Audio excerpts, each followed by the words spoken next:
கிறிஸ்து இயேசுவுக்குள் மிகவும் பிரியமான அன்பு பரிசுத்த சகோதர சகோதரிகள், உங்கள் யாவருக்கும் இந்த அருமையான மாலை வேளையில் நம்முடைய பரலோகத்தின் பிதாவாகிய தேவனுடைய மகிமையும் பரிசுத்தமும் நிறைந்தவருடைய நல்ல நாமத்தினாலும் நம்முடைய அன்பின் ஆண்டவர் கர்த்தர் இயேசுவினுடைய ஈடு இணையற்ற அவருடைய புண்ணிய நாமத்தினாலும் கூடி வந்திருக்கும் உங்கள் யாவருக்கும் கிருபையும் சமாதானமும் உண்டாவதாக என்கின்ற அன்பின் வாழ்த்துக்களை நான் கூறிக்கொண்டு என்னுடைய மற்றும் நான் சார்ந்தக்கூடிய சபையாருடைய அன்பையும் வாழ்த்துக்களையும் கூட உங்கள் யாவருக்கும் தெரியப்படுத்திக் கொள்கிறோம். அருமையான தேவனுடைய கிருபையினால் நம்ம இந்த விசேஷ காலங்கள்ல அவரால் ஏற்பாடுகள்ல நம்ம பாதுகாக்கப்பட்டு விசேஷமாக நம்முடைய பரிசுத்தமாகுதலை இன்னும் அதிகமாக்கி கொள்ளக்கூடிய மேலான வாய்ப்பில் தேவன் நம் யாவரையும் ஆசீர்வதித்து வருகிறார். ஆகவே அந்த வகையில நம்ம இன்றைய கால பகுதிகளில் நம்முடைய அன்பின் ஆண்டவருடைய மரணத்தை நினைவு கூறுவதற்கு ஏதுவாக நாம் அதிகமாக நம்மை நாம் ஆயத்தப்படுத்திக் கொள்வதற்கு ஏதுவான ஒரு காலகட்டங்கள்.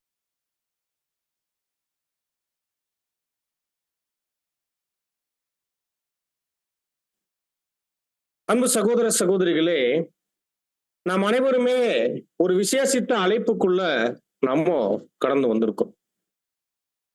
இந்த விசேஷித்த இந்த அழைப்பே நம்முடைய அன்பின் ஆண்டவருடைய மாபெரும் பலியின் புண்ணியத்தினால தான் நாம் இந்த அழைப்புக்கான ஒரு வாய்ப்பையே நாம பெற்றிருக்கிறோம். ஆகவே நம் தலை மீது நிறைய பொறுப்புகள் அங்க காணப்படுகிறது. அநேக பொறுப்புகள், தெய்வீக சித்தம் சார்ந்த கடமைகள், பொறுப்புகள் இவைகள் எல்லாம் இருந்தாலும் கூட சபையின் அங்கங்களாக காணப்படக்கூடிய நாம் ஒருவருக்கு ஒருவர் பண்ணக்கூடிய ஊழியங்கள் குறித்து நாம் விசேஷித்த கவனம் கொள்ளணும், அக்கறை கொள்ளணும். அதுல ஒரு பெரிய பார்வை நம்ம மத்தியில காணப்படணும். ஏனென்றால் நாம வந்திருக்கக்கூடிய இந்த அழைப்பு வெறுமனே விசுவாசத்தின் அடிப்படையில மட்டும் இல்லை. நீங்கள் வந்து விசுவாசித்து வார்த்தையை கேட்டு கடந்து போயிடுங்க, அப்படி இல்லை. இந்த அழைப்பு ஒரு விசேஷித்த பலியின் வாழ்க்கை வாழ்வதற்கான ஒரு அழைப்பாகவும், நாமும் நம்ம தேவன் கிட்ட பலியின் உடன்படிக்கையை ஏறெடுத்தவர்களாகவும் காணப்படுகிறோம். ஆகவே நம்முடைய வாழ்க்கை முழுவதும், நம்முடைய உடன்படிக்கையின் நாள் துவங்கி நம்முடைய ஜீவியத்தை முடிவுக்கு கொண்டு வரக்கூடிய அந்த நாள் வரை நம்முடைய வாழ்க்கையானது பலியின் வாழ்க்கை என்று வேதம் குறிப்பிடுகிறது. நமக்கு பேரு கூட பலியின் ஜீவிகள், பலியின் ஜீவிகள் நாம் எல்லாருமே. ஆகவே நம்மளுடைய பலி தேவனுக்கு முன்பதாக எப்போதும் எந்நாளும் அது எப்படியாக இருக்கணும் அப்படின்னா, அது சுகந்த வாசனையாக இருக்கும். சுகந்த வாசனையாக இருக்கும். இது ரொம்ப முக்கியம். அப்படின்னா ஒவ்வொரு நாளினுடைய நம்முடைய வாழ்க்கை பலியாக இருக்கணும். அந்த பலி தேவனுக்கு சுகந்த வாசனையாக இருக்கணும். அப்ப எவ்வளவு பெரிய பொறுப்பு நம் தலை மீது இருக்கு. எப்படிப்பட்ட ஒரு மேன்மையான ஒரு உயர்ந்த ஜீவியத்தை நம்ம ஜீவிக்க வேண்டியவர்களாக நம்ம இருக்கிறோம். நம்ம பண்ணிக்கொண்ட உடன்படிக்கையை நம்ம எப்படியாக நிறைவேற்ற வேண்டியவர்களாக இருக்கிறோம். அப்ப இதை தற்காலத்துல நம்ம என்ன கண்ணோட்டத்துல நம்ம பார்க்க போகிறோம். ஏனென்றால் இது சம்பந்தமான வசனங்களும் இருக்கு. பாருங்க, அப்போஸ்தலனாகிய பவுல் 2 கொரிந்தியர் 2ஆம் அதிகாரத்துல வசனம் 15 மற்றும் 16 அந்த வசனங்கள்ல என்ன சொல்றாரு பாருங்க. 2 கொரிந்தியர் 2ஆம் அதிகாரம் வசனம் 15 மற்றும் 16. ரட்சிக்கப்படுகிறவர்களுக்குள்ளேயும் கெட்டுப் போகிறவர்களுக்குள்ளேயும் நாங்கள் தேவனுக்கு கிறிஸ்துவின் நற்சந்தமாய் இருக்கிறோம்.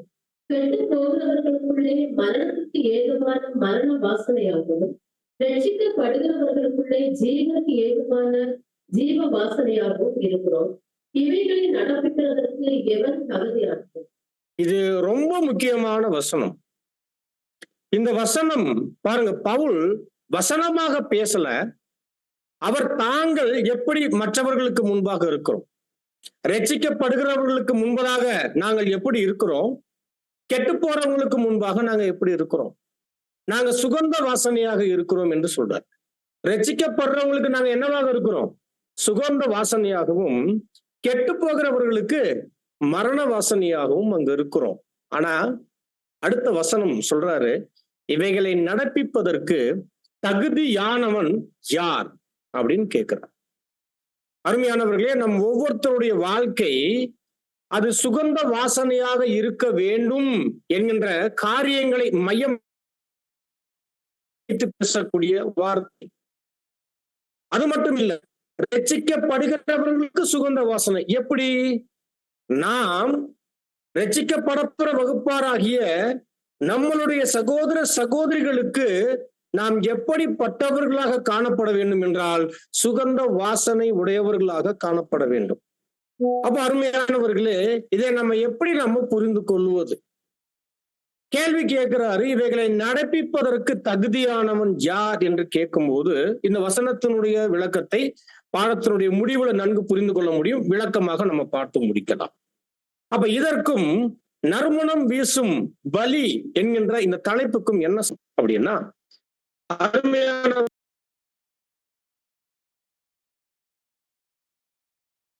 வாழ்க்கை கூட தேவனுக்கு முன்பதாக எப்படி இருந்திருக்கு, அல்லது அனைவருக்கும் இன்றைய நாள் வரை எப்படி இருக்கு அப்படின்னா, அது நற்கந்தமாக, அது நறுமண பலியாக அது இருக்கா இல்லையா என்று கேள்வி போட்டால் நம்ம என்ன சொல்லுவோம்?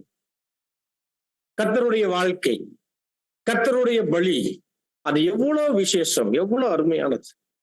இன்னும் ரொம்ப முக்கியமா, கர்த்தர் இந்த பூமிக்கு வந்து அவர் நறுமணம் வீசும்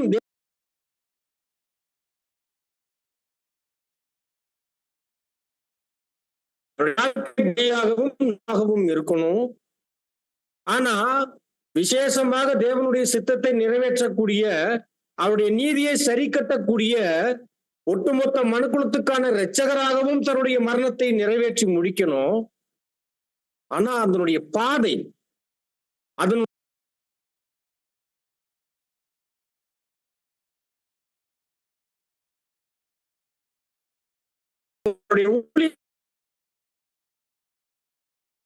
முடிச்சுட்டு அவர் அந்த ஒரு வாரம் அவர் மிகுந்த அமைதலோடு அநேக வகையான நட்பு மற்றும் அவருடைய நட்பு வட்டங்களுக்கு மத்தியில் அவருடைய போக்குவரத்துகள் மற்றும் விருந்தோம்பல்கள் இப்படிப்பட்ட காரியங்கள்ல காணப்பட்டாரு. இதெல்லாம் நம்ம வேதத்துல நம்ம நன்கு பார்க்க முடியும். ஆக இப்படி எல்லாம் அந்த கடைசி வாரம் ஒவ்வொரு விசேஷித்த நிகழ்வுக்குள் கர்த்தர் காணப்பட்டதாக நமக்கு பதிவு செய்தாலும் கூட, கர்த்தர் எப்படிப்பட்டவராக இருந்தார்? அவருக்கும் ஒரு ஆறுதல் தேவைப்பட்டுச்சு, அவருக்கும் ஒரு தேற்றுதல் தேவைப்பட்டு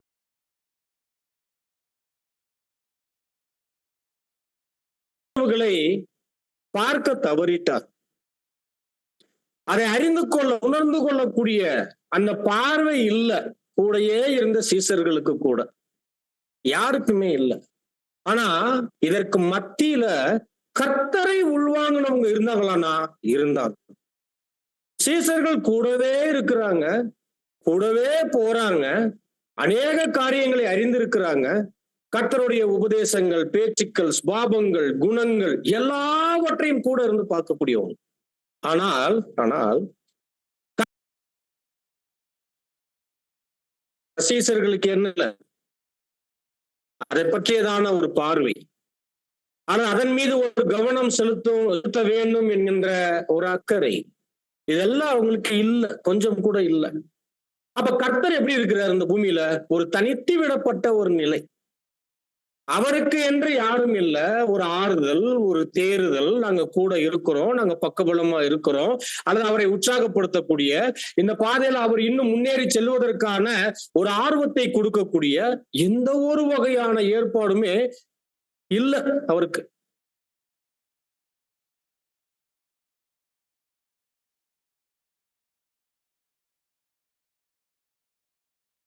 அல்லது ஆல்ரெடி ஒரு பேர் புகழுக்காகவோ அல்லது தங்களுடைய கனத்திற்காகவோ தங்களுடைய பேர் பிரஸ்தாபத்திற்காகவோ நடந்துட்ட ஒரு நிகழ்வாக அந்த நிகழ்வை யாருமே பார்த்திட முடியாது. அந்த நிகழ்வுல பிரதானமான அருமையான ஒரு விசேஷித்த பலியின் ஜீவியும் மற்றும் கர்த்தரை ரொம்ப ஆழமாக உள்வாங்கின, கர்த்தர் மீது ரொம்ப அளவு கடந்த அன்பு கொண்டிருந்த, பயபக்தி கொண்டிருந்த ஒரு ஸ்திரீயாகிய மரியாளுடைய செயல்பாடு. மரியா ரொம்ப ஆச்சரியம். இந்த மரியாள் அவங்க கர்த்தருடைய தலையின் மீதும் உங்களுக்கு வரும் ரொம்ப ஆழமான உணர்வு பூர்வமான சத்தியங்களை நம்ம பெற்றுக்கொள்ளலாம். அப்போ அருமையான சகோதர சகோதரிகளே, இப்படியாக நம்ம பார்க்கும்போது மரியாளினுடைய செயல், மரியாள் என்ன பண்றாங்கன்னா, கர்த்தர் பந்தி இருக்கும்போது தைலத்தை அவருடைய தலையின் மீது பற்றியதான தகவல்கள் நம் அனைவருக்கும் தெரியும். ஒரு அவுன்ஸ் எடுப்பதற்கு எத்தனை ரோஜாக்கள் கசக்கப்படணும்? 4 லட்சம். 4 லட்சம் ரோஜாக்களை கசக்கும் போது ஒரு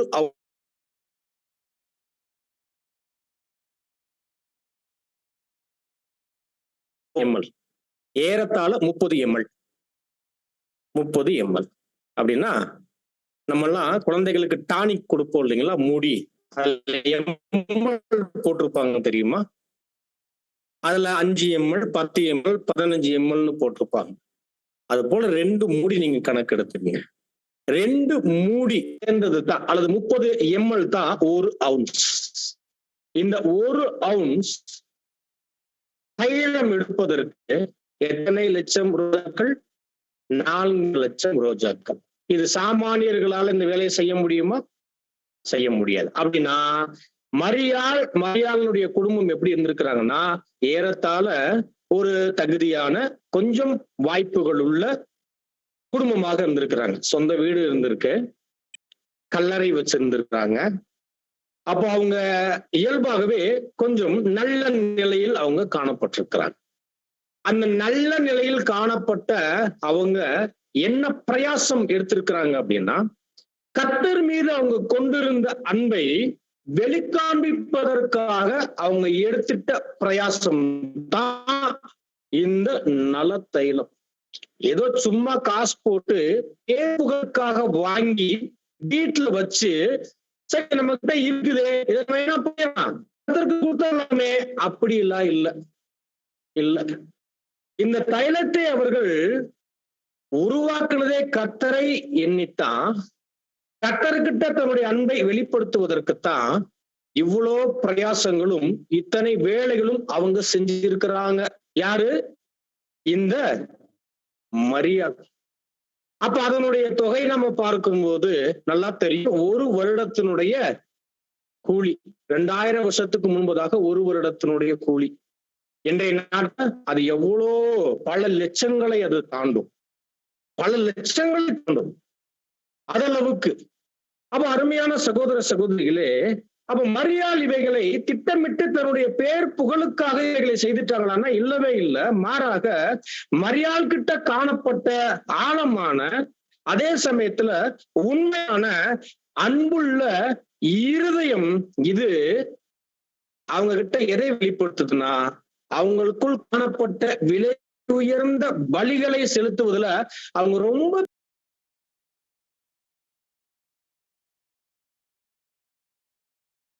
அவங்களுடைய பிரயாசத்துக்குள்ள எதை பார்க்கலாம்னா, மரியாளினுடைய அன்பு, கர்த்தர் மீது அவர்கள் வைத்திருந்த அந்த மாபெரும் ஒரு ஈர்ப்பு நிறைந்த அனுதாபம், ரொம்ப முக்கியமா பக்தி. இது எல்லாமே மரியாள் கிட்ட இருந்தது நிமித்தமாக இந்த தைலத்தை கர்த்தருக்காக அவங்க என்ன பண்றாங்கன்னா, அவர்கள் தயார் செய்யக்கூடியவர்களாக அங்க இருந்திருக்கிறாங்க. அருமையானவர்களே, கர்த்தர் இயேசுவை சுற்றி அவரை தேற்றுவதற்கு ஆள் யாருமே இல்லை. காரணம் பார்த்துட்டோம்.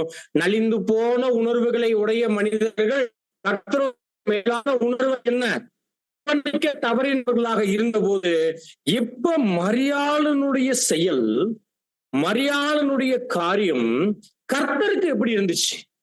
ஏன்னா அவர் மரணத்தின் அருகாமையில இருக்கிறாரு.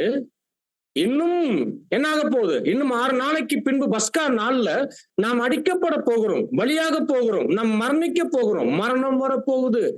ஏற்பாட்டுல கர்த்தர் அவருடைய அதனுடைய தருவாய், அதனுடைய அனுபவங்கள் எல்லாம் தெரிந்தவராக இருக்கும்போது அவரை ஆற்றி தேற்றுவதற்கு ஆள் இல்லை, நம்மளை தேற்றுவதற்கு ஆள் இல்லை அப்படின்னு கர்த்தர் ரொம்ப சந்தோஷமாவா இருந்திருப்பாரு. ஒரு ஏக்கம் இருந்திருக்கும் இல்லைங்களா? அவருடைய ஏக்கத்தை நீக்கத்தக்கதா வெளிப்படுத்தக்கூடிய ஒரு விஷயம். இன்னும் சொல்லணும்னா ஒரு சத்து மருந்து போல, ஒரு சோர்வாய் இருக்கிறவர் ஒரு சத்து மருந்து எடுத்தாருன்னா எப்படி இருக்கும்? ஒரு சத்து மருந்து போல மரியாளுடைய விஷயம் அங்க இருந்திருக்கு. ஏன் இவ்வளோ ஒரு மருந்து போல, ஒரு வலுவூட்டக்கூடிய, ஒரு புத்துணர்ச்சி அடையத்தக்கதான விஷயங்களாக இருந்துச்சுன்னா அதுக்குள்ள எல்லாம் வெளிப்பட்டது மரியாளுடைய அன்பும் கர்த்தர் மீது கொண்டிருந்த பயபக்தி. ஏன் கூடயே இருக்கிறாங்க சீசர்கள், அநேகர் இருக்கிறாங்க. ஏன் இந்த இடத்துல மரியாள் மட்டும் ஒரு சிறப்பு வாய்ந்தவங்களாக இருக்கிறாங்க அப்படின்னா, காரணம் கர்த்தருக்கு இதளவுக்கு ஒரு ஆறுதலையும் தேர்தலையும் கொடுக்கத்தக்கதான ஒரு ஏற்பாட்டுல அவங்க இருக்கிறாங்க அப்படின்னா அவங்க கர்த்தரை அதளவுக்கு உள்வாங்கி இருக்கிறாங்க.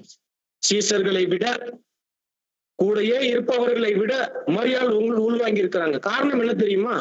எப்போதெல்லாம் கர்த்தர் பெத்தானியாவுல மரியாள் மார்த்தாள் வீட்டுக்கு போறாங்களோ மரியாள் எங்க இருப்பாங்க தெரியுமா? எங்க இருப்பாங்க? கர்த்தருடைய பாதப்படியில், கர்த்தருடைய பாதத்துக்கு அவங்க போயிடுறாங்க. அப்படின்னா ஆண்டவருடைய பாதத்துல இந்த கடைசி நிகழ்வு கூட பாருங்க, தலையில தைலத்தை ஊத்திட்டு அடுத்து எங்க வந்துடுறாங்க? பாதத்துல ஊத்திட்டு அவங்க தன்னுடைய தலை முடியினால கர்த்தருடைய பாதத்தை என்ன பண்றாங்க? சுத்தம் பண்றாங்க. இன்னொரு ஆச்சரியமான விஷயம், இந்த சம்பவத்தை பார்த்தும் கூட அந்த மேல் வீட்டர்கள் அப்போஸ்தலர்கள் என்ன பண்ணல? கர்த்தருக்கு பாதம் கழுவுவதற்கு தண்ணி கூட கொடுக்கல. மரியாள் இந்த நலத்தைலத்தை என்ன பண்ணியிருக்கிறாங்க?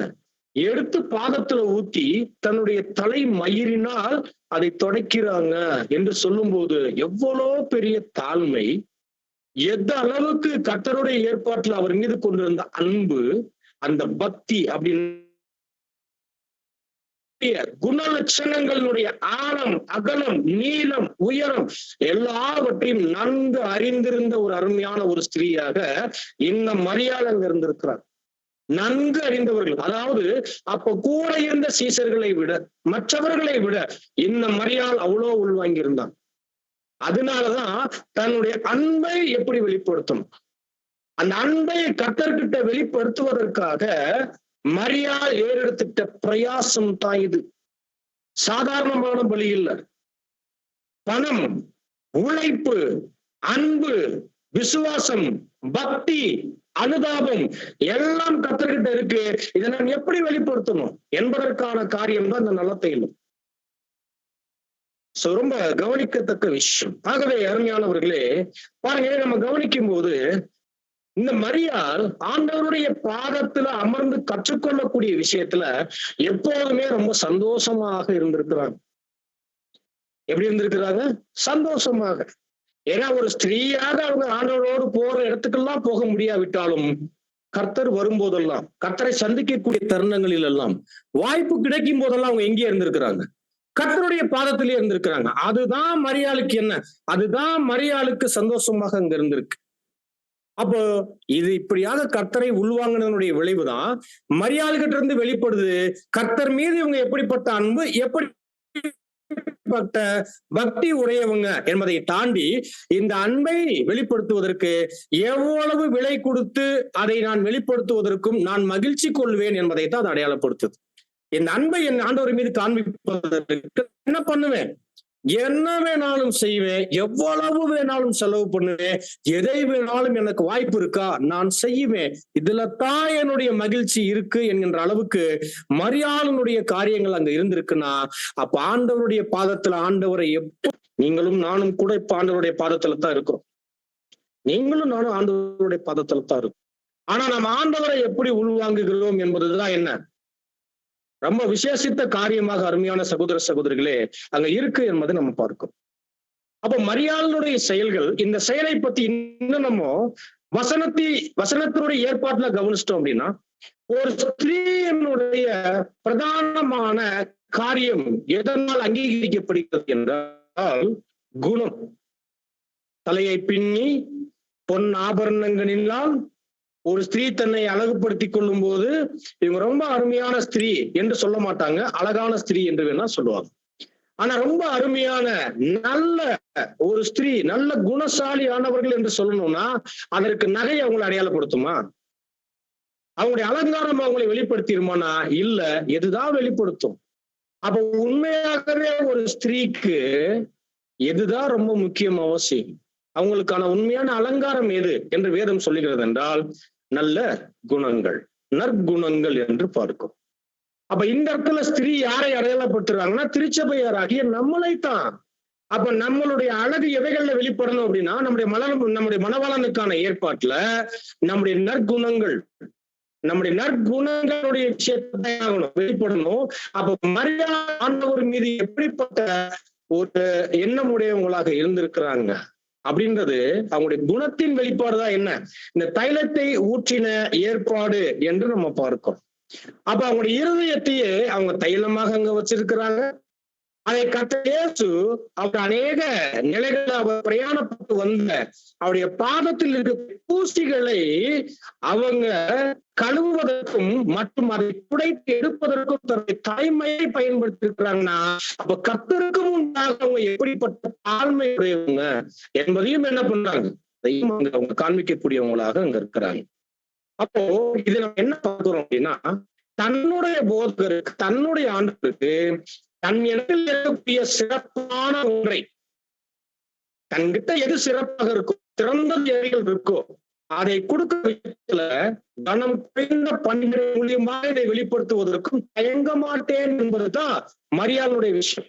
இவ்வளவு உயர்ந்த தயத்தை பாதத்திலே ஊத்துறது நோனோ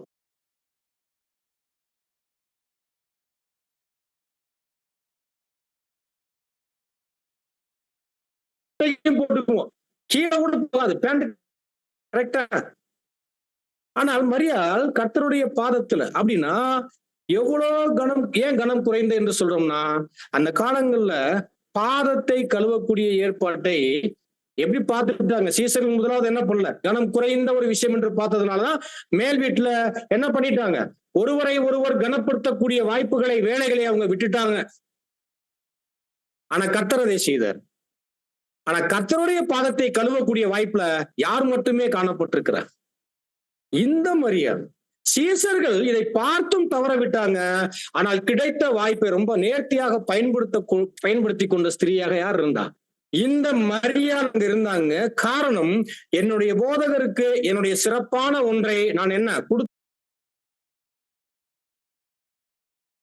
அவருடைய பாதத்தை கழுவின விஷயத்துல நம்ம பார்க்கிறோம்.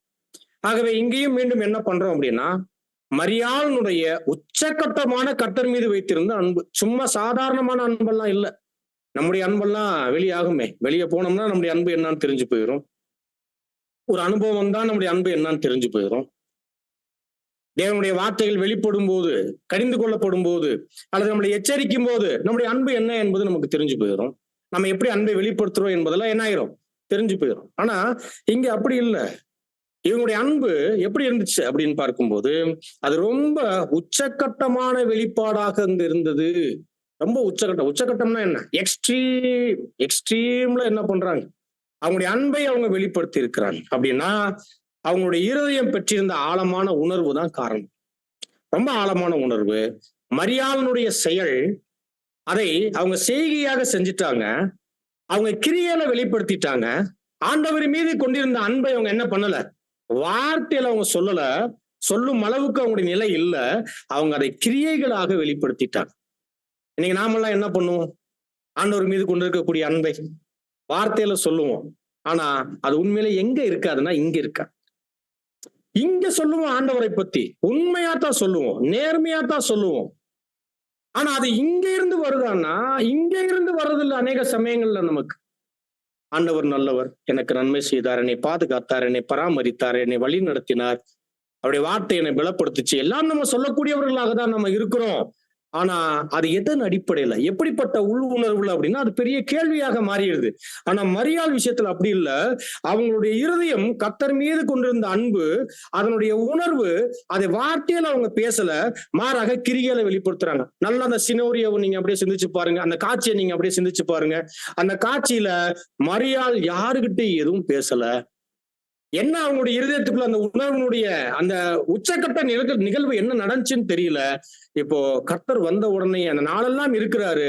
ஆனா அந்த இரவு பொழுதுல அவங்க என்ன பண்றாங்க? அவங்களுடைய அன்பை அவங்க வெளிப்படுத்துறாங்க. தைலத்தை எடுத்துட்டு வந்து அவங்களுடைய தலையில ஊத்திட்டு பாதத்துல ஊத்தக்கூடிய இந்த வேலைகளை அவங்க செய்யக்கூடியவங்களாக அங்க இருக்கிறாங்கன்னு பார்க்கிறோம்.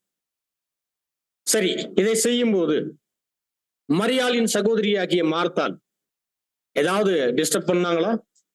ஐயோ, எவ்வளவு பிரயாசம் எடுத்து 1 வருடத்தினுடைய பணத்தை போட்டு உழைத்து இப்படி நீ வேஸ்ட் பண்ணிட்டியே அப்படின்னு அவருடைய சொந்த குடும்பத்துக்குள்ள இருந்து மார்த்தாலோ அல்லது லாசருவோ ஏதாவது சொல்லிட்டாங்களான்னு பார்த்தா இல்ல. அப்படின்னா என்னன்னா, ஆக்சுவலி இந்த ஒரு சம்பவத்தினுடைய விஷயத்துல குடும்பமாகவே அவங்க என்ன பண்ணிருக்கிறாங்கன்னா, தாங்கள் என்னென்ன செய்யணும் என்பதை அவங்க திட்டம் பண்ணி இருக்கிறாங்க. அப்படின்னா அந்த குடும்பமே எப்படிப்பட்ட அருமையான கர்த்தருக்கான அர்ப்பணிப்பு மிகுந்த குடும்பம் என்பதை என்னன்னா இது காண்பிக்குது.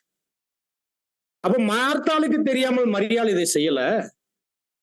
அப்ப கர்த்தருக்காக செய்யக்கூடிய ஏற்பாட்டுல மார்த்தாளுடைய பங்கும் எப்படி இருக்கு? பெரிய அளவுல இருக்கு. அதை மரியாள் கரத்திலேயே கொடுத்து நீ ஏன் என்ன பண்ணு செய்யும் என்கின்ற அளவுக்கு அங்க விஷயங்கள் இருந்திருக்கு. அப்ப மரியாள் இந்த ஒரு பெரிய இந்த தைலத்தை உண்டு பண்ணக்கூடிய விஷயத்துல நிறைய நீண்ட காலங்கள், செலவுகள், பிரயாசங்கள் எல்லாம் எடுக்கும்போது இதெல்லாம் யாருடைய அனுமதியோடு, யாருடைய ஒத்துழைப்போடு, ஒப்புதலோடு இதெல்லாம் நடந்திருக்கணும்? மார்த்தாள். அந்த குடும்பத்தினுடைய காரியங்கள் இல்லாமல் என்ன இருந்திருக்காது. இவைகள் நடந்திருக்கிறதுக்கு அங்க வாய்ப்புகளே இல்லை.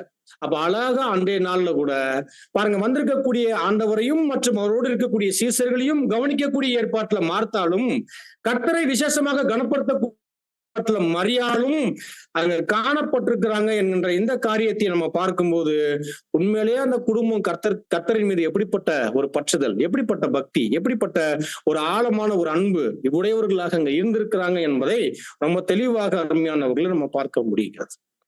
அப்ப இந்த காரியங்களை மரியாள் செய்யும் போது அந்த இடத்துல இன்னொரு ஒரு ஆவி இருக்குது, அல்லது இன்னொரு ஒரு மனநிலைமையினுடைய வெளிப்பாடு உடைய ஒரு நபர் இருக்கிறாரு. அவர் யாரு? யூதாஸ். தெரிஞ்ச விஷயம். யூதாஸ் என்ன பண்றாரு? என்ன பண்றாரு? உடனடியாக டைரக்டா எதிர்ப்பு இல்லை, ரொம்ப ஞானமான ஒரு வகையில ஒரு எதிர்ப்பு, ரொம்ப ஞானமான ஒரு வகையில. ஆக்சுவலி அது ரொம்ப வஞ்சனையான எதிர்ப்பு. ஏன் நீங்க அந்த தைலத்தை வீணடிக்கிறீங்க? ஏன் இந்த தைலத்தை நீங்க வீணடிக்கிறீங்க? அதை நீங்க என்ன பண்ணிடலாம், கொடுத்தீங்கன்னா தரித்திரருக்கு கொடுக்கலாமே என்று சொல்லும்போது இந்த இடத்துல மரியாளுக்கு உண்மையாகவே என்ன நடந்திருக்குன்னா ஒரு பயம் வந்திருக்கு. ஏன்னா யூதாசனுடைய வார்த்தையை கூட இருக்கக்கூடிய மற்ற அப்போஸ்தலர்களும் உடனடியாக அங்கீகரிக்கிறாங்க, எல்லாருமே அங்கீகரிக்கிறாங்க. அப்போ யூதாஸ் மற்றும் யூதாஸை தொடர்ந்து கூட இருக்கக்கூடிய சீசர்கள் எல்லாருமே ஆமா, ஏன் நீங்க இதை நீங்க வேஸ்ட் பண்றீங்க, இதை வித்தா எவ்வளவு கிடைக்கும், இதை தரித்திரருக்கு கொடுக்கலாமே. அப்போ மரியாளுக்குள்ள என்ன ஒரு பயம்னா, ஆண்டவரும் இதை ஆமோதிச்சு ஆமா இதை ஏன் வேஸ்ட் பண்றீங்க என்று சொல்லிடுவாரோ அப்படின்ற ஒரு எண்ணம் கூட இருந்திருக்கலாம் என்று சகோதரர் ரசல் அவர்கள் சொல்றார். இருந்திருக்கு, உண்மைதான். ஆனா ஆண்டவர் அதை சொல்லவே இல்லை. ஏன்? அவங்க எனக்கு செய்யறாங்க, நீங்க தடை பண்றீங்களா அப்படின்ற பார்வையிலையும் கர்த்தர் பேசல. மாறாக கர்த்தர் அந்த தைலத்தை அங்கீகரிக்கக்கூடிய காரியத்துல மரியாளுடைய அன்பையும் பக்தியையும் அர்ப்பணிப்பையும் பலியையும் பார்த்து அதை அங்கீகரிச்சார், அதை அங்கீகரிக்கிறார். அப்ப யூதாசனுடைய விஷயத்துல என்ன இருக்குன்னா, வேதம் சொல்லிடுது, அவன் திருடனானபடியினாலும் பணப்பையை அவன் உடையவனாக இருந்தபடியினாலும் இப்படி சொன்னான் அப்படின்னா அது சுயநலம். அப்ப யூதாசுக்குள்ள சுயநலம் இருந்துச்சு. ஆகவே மரியாளுடைய விஷயத்தை அவர் என்ன பண்ணல, கவனிக்கல, அவருடைய பலியை கவனிக்க முடியல. அதுல இருக்கக்கூடிய உணர்வு, அதுல இருக்கக்கூடிய அன்பு, அதுல இருக்கக்கூடிய பக்தி என்ன பண்ணல, அங்க பார்க்க முடியல என்கின்ற விஷயத்தை ரொம்ப தெளிவாக நம்ம பார்க்கிறோம். அப்ப யூதாசனுடைய எதிரடையான ஒரு நடத்தையும் அங்க என்ன ஆகுது, அங்க நடக்குது என்கின்ற காரியத்தை நாம் பார்க்கிறோம். அவைகள் முழுவதும் சுயநலம். யாருதான் இவரு? கர்த்தருடைய சீசர் தான், அப்போஸ்தல அழைப்புல காணப்பட்டவர் தான். ஒருவன் என்னை பின்பற்றி வர விரும்பினால் தன்னைத்தான் வெறுத்து அனுதினமும் தன் சிலுவையை எடுத்துக்கொண்டு என்னை பின்பற்ற கடவன் என்று கர்த்தர் சொல்லித்தான் அழைத்தாரு. அப்ப அந்த ஜீவியம் எப்படிப்பட்டது என்பதை சொன்னவர் மட்டும் இல்ல, கர்த்தர் அதன்படி வாழ்ந்து கொண்டு இவங்களை வழிநடத்தக்கூடியவராகவும் இருக்கும்போது யூதாசுக்கு நல்லாவே தெரியும். ஆனாலும் யூதாஸ் எப்படி இருந்திருக்கிறாரு? சுயத்தை அவர் விடவில்லை. சுயத்தை அவர் விடல. அப்போ சுயநலம் உடையவராக அங்க இருந்திருக்கிறார். அப்ப அருமையானவர்களே, ஒரே இடத்துல மரியாள் மற்றும் யூதாசனுடைய இரு வேறுபட்ட நடத்தையினுடைய விஷயங்கள் அங்க வெளியாக்கப்பட்டிருக்கு. யூதாசனுடைய சுயநலமும் வெளியாக்கப்பட்டிருக்கு, மரியாளினுடைய மாபெரும் சுயநலமற்ற பலியினுடைய விஷயமும் வெளியாகிருக்கு. ரெண்டு விஷயங்கள் அங்க வெளியாகிறத பார்க்கிறோம். சரி, மரியாள் எப்படி இருந்துட்டாங்கன்னா கர்த்தர் மீது பற்றி எறியக்கூடிய அன்புல இருக்கிறார். அந்த அன்பு எப்படி இருக்குது? சும்மா இல்ல, கர்த்தர் மீது பற்றி எறியக்கூடிய அன்பு, அந்த அன்புக்காக எதையும் செய்யக்கூடிய நிலை, அதனுடைய விருப்பம், அதுல ஒரு மகிழ்ச்சி என்கின்ற அளவுல மரியாளின் இருதயம் கர்த்தர் மீது இருக்கக்கூடிய அன்புல பொங்கி பற்றி எரிஞ்சுக்கிட்டு இருக்கு. ஆனால் அதே சமயத்துல யூதாசனுடைய விஷயம் பலியவே விரும்பாத நிலை. எதை விரும்பாத? பலியவே விரும்பாத நிலை. ஆமா, நம்ம மத்தியில கூட பலியினால் உடன்படிக்கை செய்திருக்கிறோம் என்கின்ற பெயர்ல காணப்பட்டாலும் பலியை விரும்பாத வாழ்க்கையை மேற்கொள்ளக்கூடியவங்க இருப்பாங்க. பலியை மேற்கொள்ள விரும்பாத நபர்களும் நம் மத்தியில் அருமையானவர்களே காணப்படுவாங்க. அப்ப பாருங்க, மரியாள் பலி செலுத்துவதற்கு விருப்பம், இங்க இவரு பலி செலுத்துவதற்கு விருப்பம் கொள்ளாத ஒரு நிலை. அதனாலதான் என்ன பண்றாரு? கர்த்தருடைய வார்த்தை உடனடியா யாருக்கான அங்கீகரிப்பாக போகிறது? மரியாளுக்கான அங்கீகரிப்பு. அவளை விட்டுடுங்க, அவளை தடை பண்ணாதீங்க, அவளை விட்டுடுங்க, அவளை தடை பண்ணாதீங்க. இது மரியாளுக்கான அங்கீகரிப்பு மட்டும் இல்ல, கர்த்தர் இன்னொன்னு சொல்றாரு. என்ன சொல்றாரு? இவள் என்னை அடக்கம் பண்ணுவதற்கு எத்தனமாக வேலை செய்கிறார் அப்படின்னா, மரியாள் இவர் சாக போறாரு, அதுக்கு முன்னாடி இவர் அபிஷேகம் பண்ணிடணும்னு தெரிஞ்சு செஞ்சாங்கன்னா இல்ல. அப்ப அந்த வார்த்தை அவங்களுக்கே அதிர்ச்சி தான், அவங்களுக்கே ஆச்சரியம் தான்.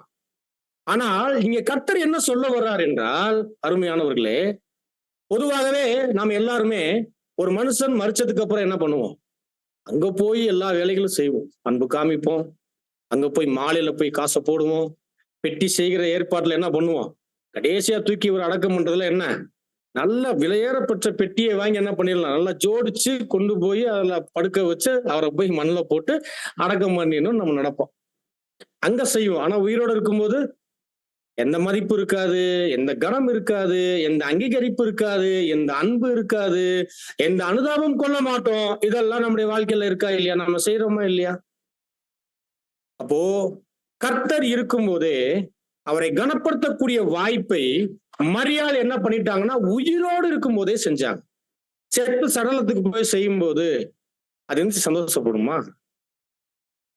சொல்லுங்க. அல்லது கேள்வி கேட்டுடுமா? ஏன் வரல, ஏன் செய்யலன்னு?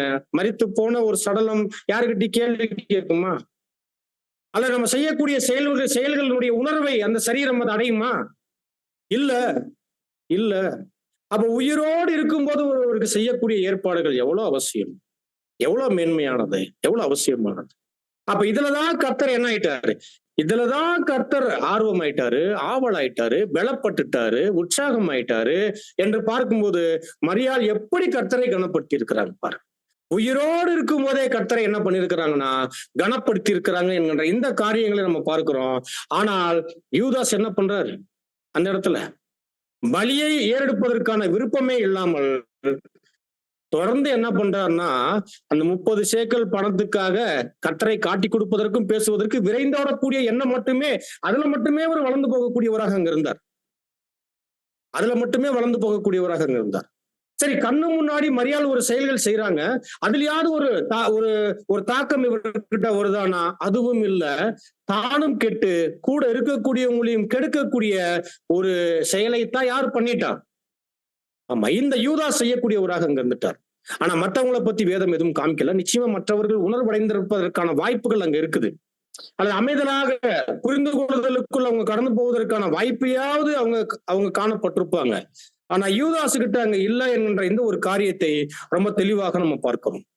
ஆகவே அருமையான சகோதர சகோதரிகளே, அதனாலதான் யூதாஸ் கர்த்தரை காட்டிக் கொடுக்கக்கூடிய ஏற்பாட்டுல கிரேக்க வார்த்தைகள் சொல்லுது, முன்னதாகவே இந்த திட்டங்களையும் அதற்கான செயல்களையும் வேலைகளையும் செய்யக்கூடியவராகவே யூதாஸ் அங்க இருந்திருக்கிறார் என்பதைத்தான் அங்க காண்பிக்கக்கூடியதாக அங்க இருக்குது.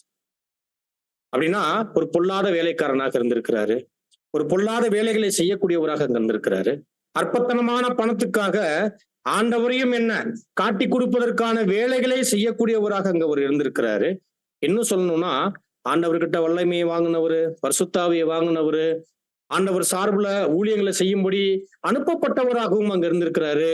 அப்ப அநேக நன்மைகளையும் அநேக வகையான கிருபைகளையும் பரிசுத்த ஆவியையும் வல்லமையும் பெற்றுக்கொண்ட இவரு கர்த்தருக்கு எதிராகவே என்னாகிறார்னு பார்க்கும்போது அவர் செயல்படக்கூடியவராக அங்க இருந்திருக்கிறார் என்று நம்ம பார்க்கும். ஆனா அந்த இடத்துல நல்லா கவனிச்சோம் அப்படின்னா, யூதாஸ் நேரடியாக என்ன அப்படின்னா, அந்த பணத்தை என்கிட்ட அப்படியே கொடுத்துருங்க, ஐயோ அந்த தைலத்தை என்கிட்ட கொடுத்துருங்க என்று சொல்லாமல், அதை யாரும் கண்டுபிடிக்க முடியாத அளவுக்கு யாரு கேள்வி கேட்டா அதற்கு ஞானமா பதிலையும் சேர்த்தே சொல்லிடுறாரு. என்ன சொல்றாரு? தரித்திரர் கூட இருப்பார், அவங்களுக்கு கொடுக்கலாமே அப்படின்னு. இது ரொம்ப ஞானமா செயல்படக்கூடிய சுயநலத்தினுடைய ஆள். அப்படின்னா சுயநலம் ஒருத்தர்கிட்ட இருக்குன்னா அவர்கிட்ட நீங்க எவ்வளவு கொடுத்தாலும் தரித்திரருக்கு கொடுத்துருவாரா? நன்மைகள் செஞ்சிருவாரா? அவர்கிட்ட சுயநலம் இல்லை என்றால் கர்த்தருக்கு நடந்துட்ட அந்த ஏற்பாட்டுல குரும் அளவு கடந்த மகிழ்ச்சிக்குள்ள போயிருப்பாரு, சந்தோஷப்பட்டிருப்பாரு. நம்மளால முடியல, நாம இதை யோசிக்க கூட இல்லை, ஆனால் மரியாள் செய்யறாங்களே என்று மரியாளை உற்சாகப்படுத்தியிருப்பாரு. மரியாளை என்ன பண்ணிருப்பாரு? ஒரு பெரிதாக பார்த்திருப்பாரு, ஒரு வாழ்த்துக்கள் சொல்லியிருப்பாரு. எதுவும் நடக்கல. அந்த அந்த இடத்துல என்ன வருது? ஒரு பொறாமை, சுயநலம் அங்க தூண்டப்படுது. ஐயோ இது போயிட்டு இருக்குதே, கைக்கு வந்தா என்ன, நம்ம பைக்கு வந்துருமே பணம் அப்படின்ற இந்த எண்ணம் தான் யூதாசுக்குள்ள அங்க போகக்கூடிய காரியத்தை அங்க நம்ம பார்க்கக்கூடியவர்களாக அங்க இருக்கும். அப்படின்னா அருமையானவர்களே, இவரை குற்றப்படுத்தினா கூட ஞானமா பதில் சொல்லுவதற்கான காரணத்தையும் கூட என்ன பண்ணிருக்கிறாரு, வச்சிருக்கிறாரு அவர். புரியுதுங்களா? ஐயோ நான் எனக்காக கேட்கல, தரித்திரருக்காக கேட்டேன் அப்படின்னு என்ன ஞானமா பதில் சொல்லுவதற்கான காரியத்தையும் அங்க வச்சிருக்கிறார். இதெல்லாம் நமக்கு எவ்வளவு பெரிய பாடம் தெரியுமா? நீங்க நம்மளெல்லாம் பலியின் காரியங்கள்ல, பலியின் வாழ்க்கையில அதற்குரிய சத்தியங்களும் காரியங்களும் எச்சரிப்புகளும் அதற்குரிய தெய்வீக வழிநடத்தனுடைய ஏற்பாடுகள் வந்தால் கூட நாம வைக்கக்கூடிய காரியங்கள் காரணங்கள் எல்லாம் இப்படித்தான் அநேக சமயங்கள்ல நாமும் கேட்டு நாமும் ஆமோதித்து நாமும் சரி என்று சொல்லி இப்படித்தான் கடந்து போகக்கூடியவங்களாக இருக்கும். தேவனுடைய ஏற்பாட்டுல தேவ சித்தம் செய்யக்கூடிய காரியங்கள்ல பலியின் ஏற்பாடுகள்ல நமக்கு முன்பாக விசேஷித்த ஒரு வாய்ப்புகளை எல்லாம் தேவன் வைக்கும் போதெல்லாம் அவைகளெல்லாம் சர்வசாதாரணமாக என்ன பண்றோம் அப்படின்னா, அந்த பலியினுடைய முக்கியத்துவங்கள் அவைகளை நம்ம உள்வாங்காமல் நம்ம என்ன பண்ணிக்கிட்டு இருக்கணும் அப்படின்னா, அவைகளெல்லாம் ரொம்ப சர்வசாதாரணமா நிராகரிச்சுக்கிட்டு நம்ம சுயநலத்துல நம்ம ஓடிக்கிட்டு இருக்கக்கூடியவங்களா, வாழ்ந்து கொண்டிருக்கக்கூடியவங்களாக நம்ம இருக்கும். அப்ப நம்முடைய ஜீவியம் என்னவாக இருக்கும்? மரியாதை போல நம்முடைய இருதயத்துல ஒரு நறுமண தைலத்தை உடையவர்களாக இருக்க வேண்டும் என்பதுதான் பாடமே. அருமையானவர்களே, நாம் அதை செய்கிறோமா அப்படின்னா அவைகளை நம்ம செய்யறது இல்ல. அப்ப இதை பற்றி இன்னும் விளக்கமான காரியங்களை நம்ம பார்க்கும்போது அருமையான சகோதர சகோதரிகளே, பாருங்க, யூதாசுக்குள்ள இந்த வேலைகள் ஏதோ அந்த ஒரு சமயத்துல மட்டும் நடக்கல, ஒரு நீண்ட நாட்களாக நடந்திருக்கு. எவ்வளவு காலங்களாக? நீண்ட நாட்களாக இந்த காரியங்கள் நடந்திருக்கு. அவருடைய இருதயத்துக்குள்ள ரொம்ப அதிகமா ஊடுருவி வந்திருக்க காரியங்கள் சுயநலம். அப்படின்னா அந்த சுயநலத்தினுடைய வாழ்க்கையில் அவரே என்ன பண்ணியிருக்கிறார், அவரே அங்க அனுமதிச்சிருக்கிறார் என்கின்ற காரியத்தையும் நம்முடைய 7ஆம் தூதன் அவர்கள் ரொம்ப தெளிவாக ஒரு பதிவு பண்ணக்கூடியவராக இருக்கிறார். அவரே அனுமதிச்சிருக்கிறார். ஆமா, சுயநலம் நமக்குள்ள இருக்குன்னா அதுக்கு பேரே சுயநலம். நாம் அனுமதிக்காம அது வருமா? சுயநலத்தை அழிக்கக்கூடிய பொறுப்பும் நம்ம கிட்ட இருக்குன்னா அதை அனுமதிக்கக்கூடிய காரியம் யாருக்கிட்ட தான் இருக்கு. புரியுதுங்களா? அப்போ சுயநலத்தை அதிகமாக தன்னுடைய வாழ்க்கையில் அவர் அனுமதித்தவராக அங்க இருந்தார். அதனுடைய விளைவு என்ன அப்படின்னா, அவருடைய ஆத்மா ஏறத்தாழ சுயநல என்கின்ற சங்கிலியினால கட்டப்பட்டு இருந்துச்சு. ஆத்மானா என்ன? ஒட்டுமொத்த மனுஷனையுமே எது கட்டி போட்டு வச்சிருந்துச்சா? அந்த சுயநலம் ஒட்டுமொத்த அவரை முழுவதுமாக கட்டி வைத்திருந்துச்சு. அப்படின்னா சுயநலத்தை அழித்து ஒரு அருமையான ஒரு ஜீவியத்துக்குள்ள கடந்து போகக்கூடிய ஏற்பாட்டுல இவரை எது கட்டி போட்டுருச்சு, எதை அழிக்கணுமோ அதுவே இவரை அங்க கட்டி போட்டதாக அங்க இருந்துச்சு என்கின்ற காரியங்கள் பார்க்கிறோம். இன்னும் அருமையாக சகோதரர் என்ன சொல்றாரு அப்படின்னா பாருங்க, பின்னர் அவனுடைய இருதயத்துக்குள் இருந்த அன்பு, பக்தி, தோழமை தொடர்பான யாவற்றையும் வெளியே கசங்கி பிழிந்து வெளியேற்றி விட்டது. இந்த சுயநலம் அவரை கட்டுனதுனால அவர்கிட்ட இருக்க வேண்டிய நற்குணங்கள் இல்லாமல்லாம் இல்ல, இருந்துச்சு. தோழமை இருந்துச்சா? இருந்துச்சு. பக்தி இருந்துச்சா? இருந்துச்சு. அதே சமயத்துல என்னென்ன காரியங்கள் எல்லாம் இருந்துச்சோ அந்த நன்மையான காரியங்கள் எல்லாவற்றையுமே கசக்கி என்ன பண்ணிருச்சான், அவர்கிட்ட இருந்து வெளியில எரிஞ்சிருச்சான் இந்த சுயநலம். அப்ப சுயநலம் இருந்தால் ஒருத்தட்ட இருக்கக்கூடிய அருமையான நல்ல காரியங்களையும் அது என்ன பண்ணிரும், இல்லாமல் அது வெளியில கொண்டு போயிடும். ஏன்? அதெல்லாம் இருந்தா என்ன பண்ண முடியாது, சுயநலத்துக்கு வேலை இல்லாமல் போயிடும், அதை நடப்பிப்பதற்கான வாய்ப்புகள் இல்லாமல் போயிடும். அப்ப சுயநலம் முதலாவது என்ன பண்ணும், தேவனுக்கு பிரியமான பலிகளை ஏறெடுக்கக்கூடிய எந்த நற்காரியங்களும் நமக்குள் இல்லாதபடி பாதுகாக்கக்கூடிய வேலைகளை சுயநலம் செய்யும். அப்ப அது எவ்வளவு ஆபத்தானது, அது எவ்வளவு ஒரு நம்முடைய ஆவிக்குரிய வாழ்க்கையை அழிக்க வல்லமையுடையதாக அங்க இருக்குது. இதுல தான் இந்த இப்படிப்பட்ட சுயநலத்தின் சங்கிலியில தான் யார் என்ன ஆயிட்டா, இந்த யூதாஸ் கட்டப்பட்டவராக அங்க போயிட்டார் என்கின்ற காரியங்களை நம்ம பார்க்கிறோம். ரொம்ப ஆச்சரியம். அது மட்டும் இல்ல, சுயநலத்தினால அவர் என்ன பண்ண ஆரம்பிக்கிறாரு, கர்த்தருக்கு துரோகம் பண்ண ஆரம்பிக்கிறாரு. அது மட்டும் இல்ல, ரொம்ப கீழ்த்தரமான எண்ணங்கள் செயல்கள்ல அவர் நடக்க ஆரம்பிக்கிறாரு. நன்றியற்ற நிலைமைக்குள்ள அவர் போக ஆரம்பிக்கிறாரு. இதுக்கெல்லாம் அவர் தான் பிரதிநிதி என்கின்ற பெயரையும் வாங்குறாரு. யூதாஸுக்கு என்ன பட்டம் தான் கொடுக்க முடியும்? ரொம்ப நீதியான மனுஷன் கொடுக்க முடியுமா? சொல்ல முடியுமா? ரொம்ப அன்பான மனுஷன் சொல்ல முடியுமா? ஐயா அவர் உண்மையான மனுஷன் என்று நம்ம சொல்ல முடியுமா? அப்ப அவர் யாரை பிரதிநிதித்துவப்படுத்துறாரு, அவர் எதை பிரதிநிதித்துவப்படுத்துறாரு? அவர் கீழ்த்தரமான செய்கைகள், சுயநலம், நன்றியற்ற நிலைமை, துரோகம் என்கிற இந்த விஷயத்துக்கு இவர் என்ன ஆயிட்டாரு, ஒரு பிரதிநிதியாக அவர் மாறிட்டார். அவர் பிரதிநிதியாக மாறிட்டார். ஆகவே இதற்கெல்லாம் காரணம் என்னன்னா இவைகளாக அங்க இருக்கு. இதுல என்ன பாடம் சகோதரர் கொடுக்கிறாருன்னா பாருங்க, நமக்கு என்ன பாடம்னா நீதி, நன்மை, அன்பு மற்றும் பரிசுத்தம் தொடர்பான யாவற்றையும் பற்றின புரிந்து கொள்ளுதலையும் அன்பையும் நாம் விருத்தி செய்ய வேண்டும். என்ன பண்ணணுமா? நீதி, நன்மை, அன்பு, பரிசுத்தம் இது தொடர்பான யாவற்றையும் இது சார்ந்த சத்தியத்தினுடைய புரிந்து கொள்ளுதலையும் மற்றும் அன்பையும் நாம என்ன பண்ணணுமா, நம்முடைய வாழ்க்கையில விருத்தி அடைய செய்ய வேண்டும். அதை சும்மா அப்படியே அது நம்ம இருக்கு, பட் அதற்கான வளர்ச்சிக்குரிய ப்ராசஸ், அதற்கான வேலைகள் செய்யாமல் நம்ம விட்டுட்டோம் அப்படின்னா ஒரு பிரயோஜனம் இல்ல. ஒரு சமயத்துல இந்த சுயநலம் வந்து என்ன பண்ணிரும், இதையெல்லாம் கசக்கி ஐயோ இதெல்லாம் வேஸ்ட், இது எதுக்கு இருக்குது, இதுக்கு எனக்கு சம்பந்தம் இல்லைன்னு ஒவ்வொன்னையா தூக்கி வெளியே போட ஆரம்பிச்சிடும். அன்பு இல்லாமல் போயிடும், நீதி இல்லாமல் போயிடும். இப்படி ஒவ்வொன்றும் இல்லாமல் போயிடுச்சுன்னா அப்ப நாம எப்படிப்பட்டவர்களாக இருப்போம்? நம்முடைய அனைத்து வகையான செய்கைகளும் செயல்பாடுகளும் கிரியைகளும் என்னவாக இருக்கும்? யோசிச்சு பாருங்க, எவ்வளவு ஆபத்தாக அங்க இருக்கும். ஆகவே பாருங்க, நாம எதுல காணப்படணும்னு சொல்றாரு, சொல்லிட்டு ரொம்ப அருமையா சொல்றாரு, இன்னுமாக சுயநலம், கீழ்த்தரம், இகழ்ச்சி, கனவீனம் தொடர்புடைய யாவற்றையும் விசேஷமாக நம்முடைய இருதயங்களில் இருந்தும் ஜீவியங்களில் இருந்தும் முடிந்த மட்டும் எதிர்த்து போராடி அழித்து போட்டி விட வேண்டும். என்ன பண்ணுமா, நம்ம கிட்ட இதெல்லாம் இல்லை என்று நம்ம சொல்ல முடியாது. நான் எதுவுமே இல்லாம ஒரு சுத்தமான மனுஷன் என்று உங்களையும் நான் சொல்லிக்க முடியுமா? என்னை நானோ உங்களை நீங்களோ சொல்லிக்க முடியுமா? ஒருவேளை நான் உங்களை பார்த்து அன்புல சொல்லலாம், அல்லது நீங்கள் என்னை பார்த்து சொல்லலாம். ஆனா என்னை நான் நிதானிக்கும் போது அல்லது நம்மை நாம் நிதானிக்கும் போது நம்ம என்ன பண்ண முடியாது. என்னை நான் சுத்தமானவன், நான் சரியானவன், நான் நீதியானவன் என்று என்ன பண்ண முடியாது, சொல்ல முடியாது. ஏன்னா நிதானத்தை அறியும் போது நம்ம கிட்ட இருக்கக்கூடிய எல்லாம் வெளியாகக்கூடியவைகளாக அங்க இருக்குது. ஆனா நம்ம தொடர்ந்து என்ன பண்ணணும்னா, சுயநலம், இந்த கீழ்த்தரம்ன்ற விஷயம் இருக்கு பாருங்க. சுயநலம் வந்துருச்சுன்னா கீழ்த்தரமான செய்கைகளை செய்யக்கூடியவர்களாக மாறிடும். நமக்கே தெரியாது, ரொம்ப சீப்பான காரியங்கள், சிந்தனைகள், செயல்கள், பேச்சுக்கள் வந்துடும் இதெல்லாம்.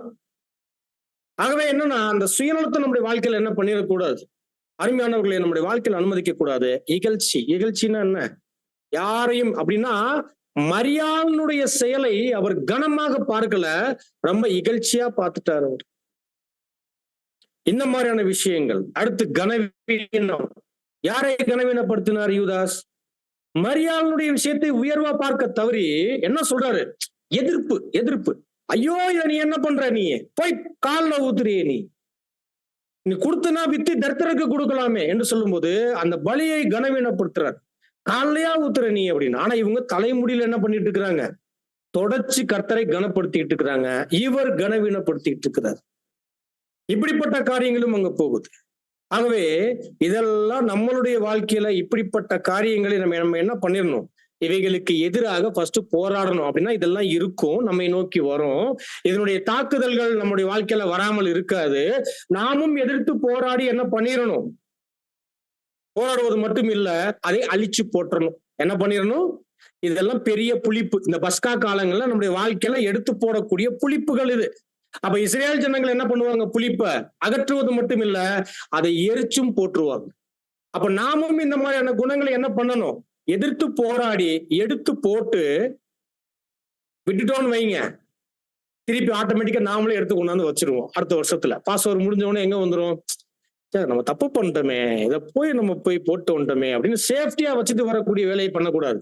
எடுத்து போட்டுட்டால் எரிச்சு போட்டுறணும். அப்படின்னா அது இல்லாமல் பண்ணத்தக்கதான எடுத்து போடுதல் நம்முடைய வாழ்க்கையில என்ன, அவைகள் அங்க காணப்படணும் என்கின்ற காரியங்களை நம்ம பார்க்கிறோம். அது மட்டும் இல்ல அருமையான சகோதர சகோதரிகளே, பாருங்க, கர்த்தர் சொல்றாரு, தரித்திரர்கள் உங்களோடு கூட இருப்பாங்கப்பா, ஆனால் நான் எப்போதும் உங்களோடு இருக்க போவதில்லை என்று சொல்லும்போது கர்த்தர் இதை என்ன அர்த்தத்துல அவர் சொல்லிட்டார், முடிய போது என் நாள் இன்னும் 6 நாள் தான், 6 நாள்ல என்னுடைய வாழ்க்கை முடிய போகுது, நான் உங்களோடு இருக்க போவதில்லை, எனக்கு மரணம் வரப்போகுது, எனக்கு தீமைகள் நடக்க போகுது, எனக்கு பெரிய உபத்திரவங்கள் வரப்போகுது, என்னை நிறைய கஷ்டங்களுக்குள்ள என்னை வழிநடத்த போறாங்க, மனிதனுடைய வல்லமைகள் எல்லாம் என் தலை மீது என்னாக போகுது, வந்து சேரப்போகுது, இப்படின்ற அநேக விஷயங்களை அடைய போகிறவராக கர்த்தர் அங்க இருக்கிறார்.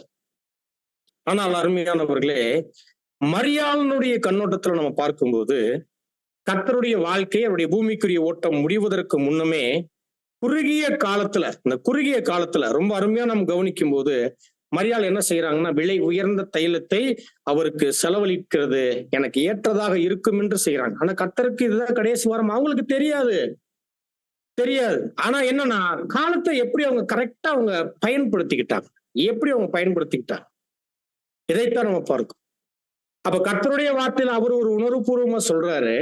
இந்த இடத்துல மரியாளனுடைய விஷயமும் பார்க்கும்போது குறுகிய காலத்துல கர்த்தருக்கு என்ன செய்ய முடியும் அப்படின்னா, வாய்ப்பு கிடைக்கும் போது என்ன செய்ய முடியும்ன்ற விஷயத்துல மரியாள் என்ன பண்ணிட்டாங்க, அதை செலவு பண்ணக்கூடிய ஏற்பாட்டுல ரொம்ப அருமையாக அங்க காணப்பட்டுட்டாங்க. கர்த்தருடைய தலையை கனப்படுத்தக்கூடிய விஷயம், இன்னும் கொஞ்ச நாள்ல நியாய சாஸ்திரிகளாக இருக்கட்டும், ஆசாரியர்களாக இருக்கட்டும், வேதபாரகர்களாக இருக்கட்டும், எல்லாம் கர்த்தரை என்ன பண்ண போறாங்க அப்படின்னா, தூசிக்க போறாங்க, கேவலப்படுத்த போறாங்க, அவருடைய முகத்துல காரி உமிழ போறாங்க, துப்ப போறாங்க. இப்படி எல்லாம் இருந்து அவருடைய தலையின் மீது என்ன பண்ண போறாங்க, முட்கிரீடத்தையும் வைக்க போறாங்க. அப்போ இப்படிப்பட்ட ஒரு அனுபவத்தை வாங்க போகிற கர்த்தருடைய தலையை யார் கனப்படுத்திட்டு இருக்கிறா, மரியாள் கனப்படுத்துறா. அடுத்த 6 வாரத்துல கர்த்தருக்கு என்ன நடக்க போகுது, அப்போ கர்த்தரை இவங்க என்ன பண்றாங்க, கனப்படுத்தக்கூடிய வேலைகளை அங்க செய்யறாங்க. காரணம் என்ன தெரியுமா, கர்த்தரை உணராதவங்க என்னென்னலாம் செய்ய போறாங்க என்பதை நாம இன்னைக்கு கூட படிச்சுக்கிட்டு இருக்கோம். ஆனா கர்த்தரை உள்வாங்கின மரியாள் அவரை எப்படியெல்லாம் கனப்படுத்தலாம் என்று கர்த்தருடைய மதிப்பை உள்வாங்கி இருந்தாங்க. கர்த்தரை ரொம்ப அழகாக கனப்படுத்தக்கூடிய வாய்ப்புகளை பெற்றிருந்தாங்க. அதனுடைய எண்ணங்கள் எல்லாம் மரியாள் கிட்ட அங்க காணப்பட்டுச்சு என்பதை நம்மளால அங்க பார்க்க முடிகிறது. அருமையான சகோதர சகோதரி, இன்னொன்று, அவர் மேசியா என்பதை அவங்க அறிஞ்சிருந்தாங்க, தேவனுடைய குமாரன் என்பதை அறிஞ்சிருந்தாங்க. அப்ப இப்படிப்பட்டவரை நான் எப்படி கனப்படுத்தணும், இந்த கனம் இவருக்கு மட்டுமே உரியது என்பதை அவங்க நன்கு உள்வாங்கி இருந்ததுனால கனப்படுத்தக்கூடிய வாய்ப்புகளை விரும்பி தேடி அவைகளை செய்யக்கூடியவங்களாக அங்க இருந்துட்டாங்க. பாதத்துக்கு வர்றாங்க.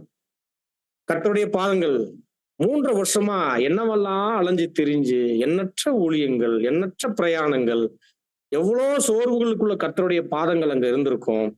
இப்படிப்பட்ட பாதத்தை இன்னும் 1 வாரத்துல என்ன பண்ண போறாங்க, சிலுவையில ஆணி அடிச்சு மாட்ட போறாங்க.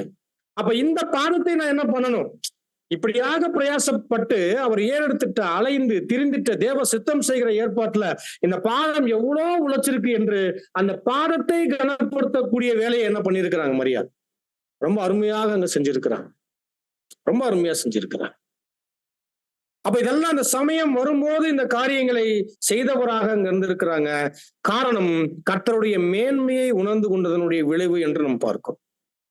அருமையான சகோதர சகோதரிகளே, பாருங்க, அவள் தைலத்தை பயன்படுத்தின ஏற்பாடை நம்ம கவனிக்கும் போது, மரியாள் தைலத்தை பயன்படுத்தின ஏற்பாட்டை நம்ம கவனிக்கும் போது பாருங்க, சகோதரர் எழுதுறாரு, அவள் தைலத்தை பயன்படுத்த முன் வந்தபோது அவளை தடுத்து அவளிடத்தில் தைலத்தை எடுத்து அதை விற்றுவிடலாம் என்று அப்போஸ்தலர்கள் விருப்பம் கொண்டிருந்த போது, அப்படியாக அவளை கட்டாயப்படுத்தி அப்போஸ்தலர்கள் அதை விற்று போடாதபடிக்கு நமது கர்த்தர் அவளை தடை பண்ணும் விதத்தில் அவளை தனியே விட்டுவிடுங்கள், அவளை தடை செய்யாதிருங்கள், அவளிடம் இருந்து அதை எடுத்து விடாதீர்கள் என்பது போல கூறினார்.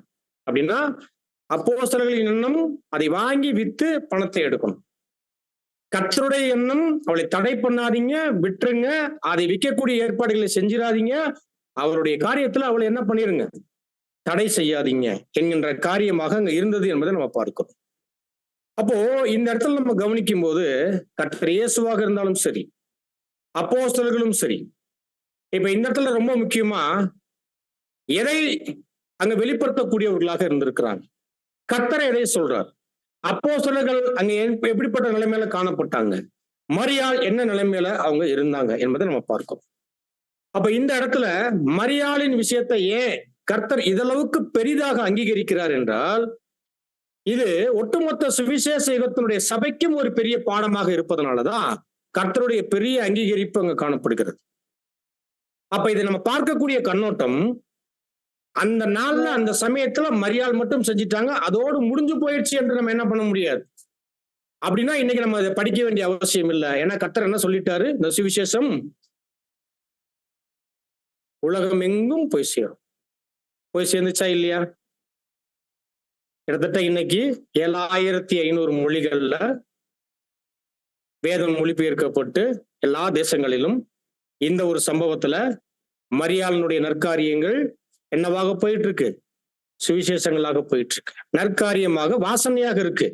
ஆனா அதுல இருக்கக்கூடிய பாடம் சத்தியம் யாராலையும் எடுக்க முடியாது. அது யாருக்குரியது தெரியுங்களா? அது சுவிசேஷ யுகத்தினுடைய உண்மையான மெய் திருச்சபையினுடைய அங்கங்களுக்கு மட்டும்தான் இதுல ஒரு விசேஷித்த பாடம் இருக்கிறதுனால நாம இதை இன்னும் மேலான சுகந்த வாசனையாக என்ன பண்ண முடியும், நாம அருமையானவர்களை அங்க எடுக்க முடியும் என்கின்ற இந்த ஒரு காரியத்தை நம்ம பார்க்கிறோம். அப்படின்னா இந்த ஒரு செயல்ல தலை கர்த்தரை அங்க அடையாளப்படுத்தி, பாதம் யாரை அடையாளப்படுத்துறாங்கன்னா கர்த்தரை மட்டும் இல்ல, கர்த்தருடைய சரீரத்தின் அங்கங்களாகிய அனைவரும் சேர்ந்தவங்க தான் கிறிஸ்து. யாரு? கர்த்தருடைய சரீரத்தின் அவயங்களும் சேர்ந்தவங்க தான் யாரு? கிறிஸ்து. அப்போ கர்த்தர் மட்டும் இல்ல, கர்த்தருடைய சரீரத்தின் அவயங்களாகிய யாவரும் கனத்துக்குரியவர்கள். அப்ப யாவரையும் கனப்படுத்தணும், யாவருக்கும் ஊழியம் செய்யணும், யாவர் மீதும் அன்பு கொள்ளணும் என்கின்ற இப்படிப்பட்ட ஒரு மேலான படிப்பினை தான் என்ன அங்க கொடுக்கப்பட்டிருக்கு.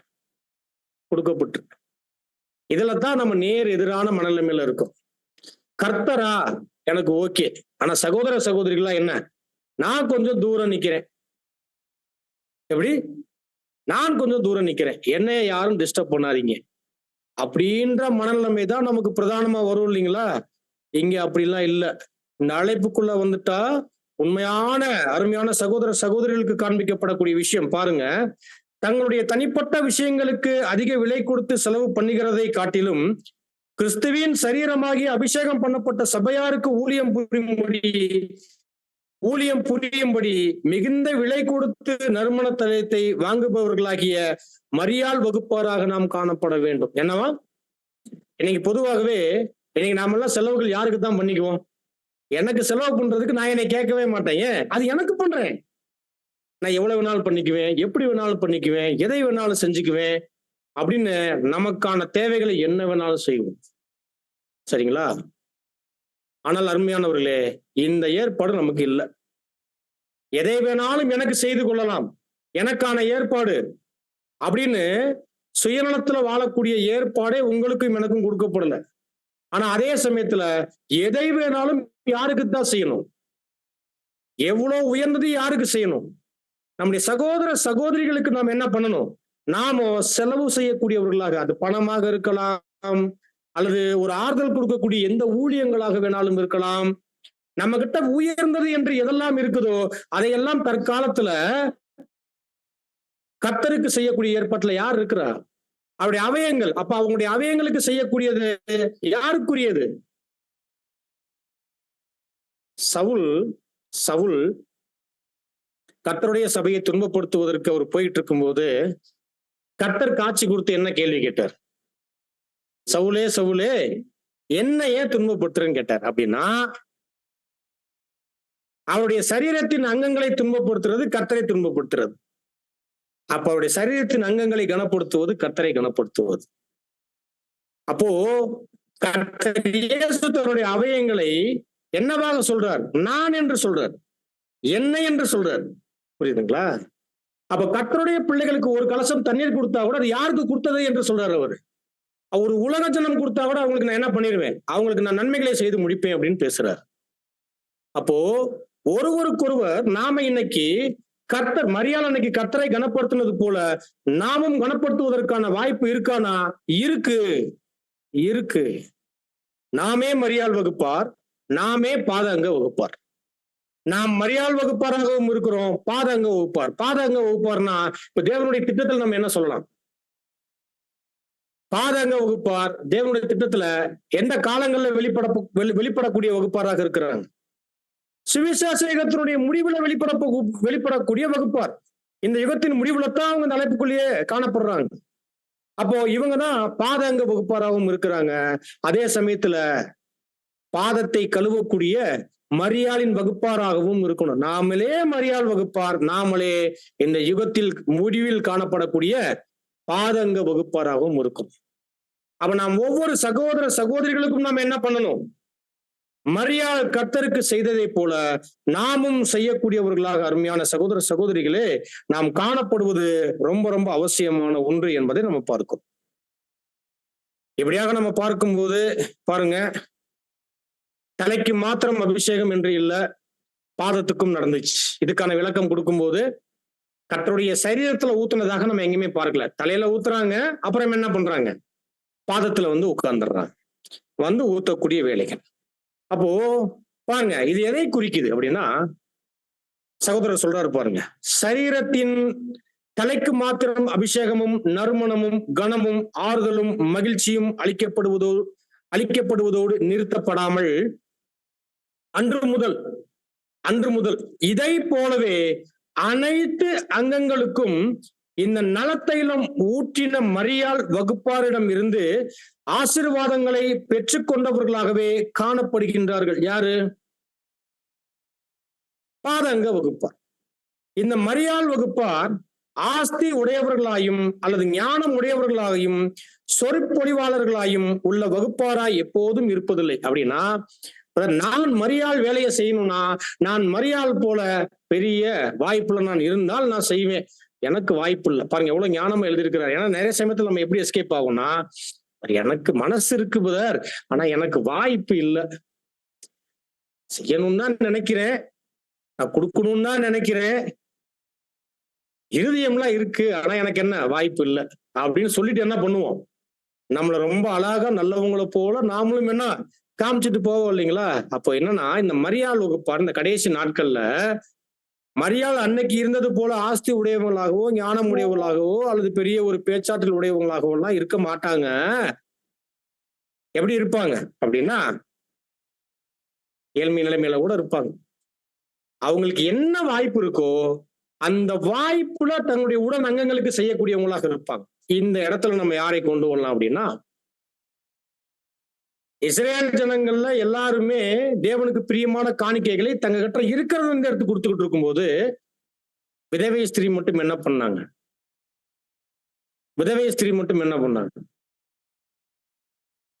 மற்றவர்களோடு ஒப்பிடும்போது இவங்க கிட்ட ஒண்ணுமே இல்லை. விதவை வேற, 2 பணம் தான் வச்சிருக்கிறாங்க. அது அவங்களுடைய ஜீவனத்துக்கு உண்டானது. அதை அவங்க செலவு பண்ணாங்கன்னா அதோடு முடியுது. இப்ப அதையும் யாருக்குன்னு கொடுத்துட்டாங்களா? இதுதான் தயாள குணம். புரியுதுங்களா? இதுதான் தயாள குணம். அப்ப இந்த ஏற்பாட்டுல நம்ம மத்தியில இன்னைக்கு நிறைய பேர் வசதி உடையவங்களும் இருக்கிறாங்க, வாய்ப்பு உடையவங்களும் இருக்கிறாங்க. ஆனால் எல்லாரும் அப்படி இருக்கிறது இல்ல. ஆனா நம்ம கிட்ட என்ன இருக்கோ இதுல நாம எப்படி இருக்கணும்னா ஒரு தயாள குணமுடையவர்களாக. ஏன்னா நம்முடைய பிதா தயாள குணமுடையவராக இருக்கிறது போல தன்னுடைய பிள்ளைகளும் தயாள குணமுடையவர்களாக இருக்க வேண்டும் என்று யாரு விரும்புகிறார்னா பிதாவாகிய தேவன் விரும்புகிறார். இதுல 6th வால்யூம்ல பிரதர் பியூட்டிஃபுல்லா எழுதியிருப்பார். தேவன் யாரையும் வற்புறுத்துறதெல்லாம் கிடையாது. என்ன பண்ண மாட்டாரு? வற்புறுத்தவே மாட்டார் அவர். அந்த வேலைகளை செய்யவே மாட்டார் அவர். ஆனால் தன்னை போல் தன்னுடைய பிள்ளைகள் தயாள குணமுடையவர்களாக என்ன ஆகணுமா இருக்க வேண்டும் என்று அவர் விரும்பக்கூடியவராக அங்க இருக்கிறார் என்று நம்ம பார்க்கிறோம். அப்ப அருமையான சகோதர சகோதரிகளே, மரியாளினுடைய ஊழியம் அந்த இடத்துல ஆரவாரத்தோடு நடந்துருச்சா? ரொம்ப பயங்கரமா பாருங்க நான் என்ன செய்ய போறேன்னு எல்லாத்தையும் அப்படியே தம்பட்டை அடிச்சுட்டு வந்து கர்த்தருக்கு ஊத்தக்கூடிய விஷயத்துல எல்லாருடைய முகத்தை பார்த்துட்டு நான் செய்யற ஊழியத்தை யாரும் எல்லாம் இப்படி எல்லாம் பாக்குறாங்கன்னு இப்படி எல்லாம் இருந்தாங்கன்னா எதுவுமே இல்லை. என்ன மாதிரி அன்பு, சத்தம் இல்லாமல் பயத்தோடு பக்தியோடு வந்து அவங்க கர்த்தர்கிட்ட அந்த வேலைகளை செய்யும் போது அந்த வீடே நிரம்பின வாசனை இருந்துச்சு. அந்த வாசனை கொஞ்ச நேரத்துல போயிருக்கும். ஆனா கர்த்தர் எதை அங்கீகரிச்சுட்டாருன்னா மரியாளுடைய இருதயம் இந்த தைலத்தை விட அதிகமான வாசனையில நிரம்பி இருந்துச்சு. அதைதான் என்ன பண்ணிட்டார்? கர்த்தர் அங்க அங்கீகரிச்சிட்டார் என்று நம்ம பார்க்கிறோம். சோ ஆகவே பாருங்க அருமையானவர்களே, இப்ப இன்னும் நமக்கு என்ன சொல்லப்படுகிறது என்று பார்க்கும்போது இந்த மரியாள் வகுப்பாரை பற்றி சொல்லும் போது ரொம்ப தெளிவா பார்த்துட்டோம். இவங்க எல்லாம் என்ன பெரிய நிலைமைகளில் காணப்படக்கூடியவங்களாக அவங்க இருக்கிறது இல்ல. பாருங்க, மேலும் இவ்வகுப்பாரின் ஊழியம் ஆரவாரத்துடன் காணப்படுவதில்லை. ஆனால் அநேகருக்கு, அதிலும் விசேஷமாக உலகத்தாருக்கு இவர்களுடைய ஊழியம் முட்டாள்தனமாகவும் வீணான காரியமாகவும் தோன்றும். அப்படின்னா என்ன? இன்னைக்கு நம்ம வாழக்கூடிய வாழ்க்கை, நம்ம ஏறெடுக்கக்கூடிய பலி, நம்ம செய்யக்கூடிய சகோதர சகோதரிகளுக்கான அருமையான ஊழியங்கள், இதையெல்லாம் பார்க்கும்போது உலகத்தான் என்ன சொல்லுவார்? உங்களுக்கே ஒண்ணும் இல்லை, நீங்களே இப்படி இருக்கிறீங்க, நீங்க போய் இதை ஏன் செய்யறீங்க வைக்கிறீங்க கேட்பாங்களா இல்லையா? ஏன்னா அவங்களுக்கு தெரியாது. அப்ப உலகத்தாருக்கு ஒரு முட்டாள்தனமாக இருக்கும், அவங்கள விட்டுறலாம். ஆனால் உலகத்தின் ஆவி உங்களுக்குள்ளேயும் எனக்குள்ளேயும் இருந்துச்சுன்னா உண்மையிலேயே ஒரு சகோதரன் சகோதரி அருமையான பலிகளை ஏறெடுத்து கொண்டிருக்கும் போது அந்த ஆவி ஒருவேளை நமக்குள்ள காணப்படுச்சுன்னா நாமும் எப்படி பார்ப்போம்? அவங்கள முட்டாள்தனமா பார்க்கறது மட்டும் இல்ல, அவங்களை எதிர்க்க ஆரம்பிச்சிருவோம், தடை செய்ய ஆரம்பிச்சிருவோம். இப்படிப்பட்ட வேலைகளை நம்ம என்ன பண்ண ஆரம்பிச்சிருவோம்? நம்ம செய்யக்கூடியவர்களாக அருமையானவர்களே நம்ம மாறிடுவோம் என்கின்ற இந்த காரியங்களை கூட நம்ம பார்க்கணும். நம்ம அவ பாருங்க, உலகத்துக்கு இப்படி தோணும். ஆனா நமக்கு மத்தியிலையும் இப்படிப்பட்ட ஆவி உடையவங்க பலியின் ஜீவியத்தை எப்படி பார்ப்பாங்க? இப்படி எல்லாம் தேவையில்லை, அப்படி நிறைய பேர் இருக்கிறாங்க. இந்த மாதிரி வாழணுன்ற அவசியம் இல்லை அப்படின்ட்டு நிறைய பேர் அவங்க விருப்பத்தின்படி சுயநலத்தின்படி வாழக்கூடியவர்களாக இருக்கிறாங்க. ஆனா அதற்குரிய அழைப்பு இவைகள் அங்க இல்லை என்பதை நம்ம பார்க்கிறோம். அப்ப மரியாளின் விஷயம் அங்கீகரிக்கப்பட்டுச்சு, அது போல் நம்முடைய காரியங்களும் அங்க அங்கீகரிக்கப்பட வேண்டும் என்கின்ற இந்த ஒரு பெரிய காரியத்தை நம்ம பார்க்கக்கூடியவங்களாக அங்க இருக்கோம். அப்ப இந்த சுவிசேஷ யுகம் முழுவதுமே அருமையானவர்களே உண்மையான கர்த்தருடைய சரீரத்தின் அங்கங்களுக்கும் ஆறுதல் தேவைப்படுது. ஏன்னா இந்த ஓட்டம் சாதாரணமான ஓட்டம் இல்லை. இந்த நெருக்கமான வழியில, இந்த பாதையில ஓடக்கூடிய ஒவ்வொருவருக்கும் என்ன உற்சாகம் தேவை, பலப்படுதல் தேவை, ஆறுதல் தேவை, ஒரு நட்பு ரீதியிலான தோழமை ரீதியிலான தோல் கொடுத்தல் தேவை. அப்ப இதெல்லாம் யார் செய்யணும் அப்படின்னா அருமையானவர்களே நாமத்தான் என்ன பண்ணணும்? நாமத்தான் செய்யக்கூடியவர்களாக அங்க இருக்கணும். தலை மகிமை அடைஞ்சிட்டாங்க, தலையை தொடர்ந்து யாரெல்லாம் மகிமை அடைஞ்சிட்டா? அப்போஸ்தலர்கள் இருந்து எல்லாருமே இன்னைக்கு திரைக்கு அப்பால போயிட்டாங்க. திரைக்கு அப்பால என்ன ஆயிட்டாங்க? எல்லாம் போயிட்டாங்க. யார் மட்டும்தான் இப்ப மிச்சம் இருக்கிறா? யார் மட்டும்தான் இருக்கிறா? இன்னைக்கு நம்ம தலையை நேரடியாக கனப்படுத்தணுமா? முடியாது. அவருடைய சரீரத்தின் அவயங்களை நேரடியாக கனப்படுத்தணுமா? முடியாது. ஏன்னா எல்லாம் கர்த்தர்ல இருந்து அவருடைய சரீரத்தின் அவயங்கள்ல எல்லாம் திரைக்கு அப்பால போயிட்டாங்க. மீதம் இருப்பது அவருடைய பாத அங்கங்கள் மட்டும்தான். அப்ப அந்த பாத அங்கங்கள் இவங்களுக்கு, இவங்க எப்படி இருக்கிறாங்கன்னா மாம்சத்துல இருக்கிறாங்க, இன்னும் திரையை கடக்கல. இவங்க பாத அங்கம் திரையை கடந்துட்டாங்கன்னா என்ன ஆகுது? யுகம் முடியுது அப்படின்னா அறுவடை முடியுது, 2ஆம் உலகம் முடியுது, சுவிசேஷ யுகம் முடியுது, கண்ணுக்கு தெரியக்கூடிய ராஜ்யம் ஸ்தாபிக்கப்படும். அப்ப அந்த கண்ணுக்கு தெரியக்கூடிய ராஜ்யம் அது வருவதற்கு முன் சபை மகிமை அடையக்கூடிய ஏற்பாட்டுல கடைசி கால பாதங்க வகுப்பார் மட்டும்தான் இந்த பூமியில என்ன காணப்படுறாங்க. அப்ப இவங்க எவ்வளவு விசேஷமானவங்க, அப்ப இவ்வளவு விசேஷமான இந்த பாத அங்க வகுப்பாரை இவர்களுக்கும் என்ன தேவை? அபிஷேகம் தேவை. அபிஷேகம் தேவை. அப்ப பாருங்க, மரியாள் ஆண்டவரின் தலையையும் பாதங்களையும் அபிஷேகித்த காரியமானது இக்காலத்தில் வாழ்ந்து கொண்டிருக்கும் நமக்கு ஒரு அருமையான நிழலாக உள்ளது. என்ன சொல்றாரு பாருங்க, நாம் அனைவரும் மரியாள் வகுப்பாராகவும் அதே சமயம் பாத அங்கங்கள் வகுப்பாராகவும் இருக்க முடியும் என்ற தெய்வீக ஒழுங்கின் அருமையான அம்சம் இங்க வெளிப்படுத்தப்படுகிறது. என்னவா? நீங்களும் நானும் தான் மரியாள் வகுப்பார், பாதங்க வகுப்பார். அப்படின்னா நம்ம மரியாளின் வேலைகளை நம்ம என்ன பண்ணி ஆகணும்? நீங்களும் நானும் நம்முடைய சக அங்கங்களுக்கு செய்ய வேண்டும் என்கின்ற தெய்வீக ஒழுங்கின் அம்சம் என்ன பண்ணப்பட்டிருக்கு? உங்களுக்கும் எனக்கும் முன்பதாக அங்க காண்பிக்கப்பட்டிருக்கு என்பதை ரொம்ப அழகாக நம்ம பார்க்கிறோம். அப்ப அந்த தைலம் என்ன? நம்ம என்ன தைலத்தை நம்ம ஊத்தணும் நம்முடைய அங்கங்களின் மீது? என்ன தைலத்தை ஊத்தணும்னா, அன்பு என்கின்ற தைலம், அனுதாபம் என்கின்ற தைலம், இரக்கம் என்கின்ற தைலம், தயவு என்கின்ற தைலம், பொறுமை என்கின்ற தைலம், நாம என்னென்ன உதவிகள் செய்யணும் என்கின்ற அந்த உதவிகளை அளிக்கக்கூடிய எந்த தைலம், ஆறுதல் அளிக்கக்கூடிய தைலம், இவைகளை எல்லாம் என்ன பண்ணணும்? நாம கொடுக்கக்கூடியவங்களாக இருக்கணும். இப்ப இந்த ஒவ்வொரு வார்த்தைக்கும் நேர் எதிர் போட்டா இதுதான் நம்ம செஞ்சுக்கிட்டு இருக்கோம். என்ன பண்ணிட்டு இருக்கிறோம்? இதற்கு நேர் எதிரான விஷயங்களைத்தான் அருமையான சகோதர சகோதரிகளே நாம செய்யக்கூடியவர்களாக இருக்கிறோம். ஆனா இது தைலம் இல்ல. தைலம் என்பது என்ன? இந்த இடத்துல சொல்லும் போது தைலம் முதலாவது நமக்குள்ள இருக்கணும். அப்போ அன்னைக்கு மரியாதை வைத்திருந்த தைலம் எதுல இருந்துச்சு? ஒரு குடுவையில இருந்துச்சு. அதுக்கு பேர் வெள்ளைக்கல் பரணி. அந்த வெள்ளைக்கல் பரணி என்பது ஒரு குடுவை, ஒரு ஜாடி, அதுல இருந்துச்சு. அப்ப இன்னைக்கு வெள்ளைக்கல் பரணி எது?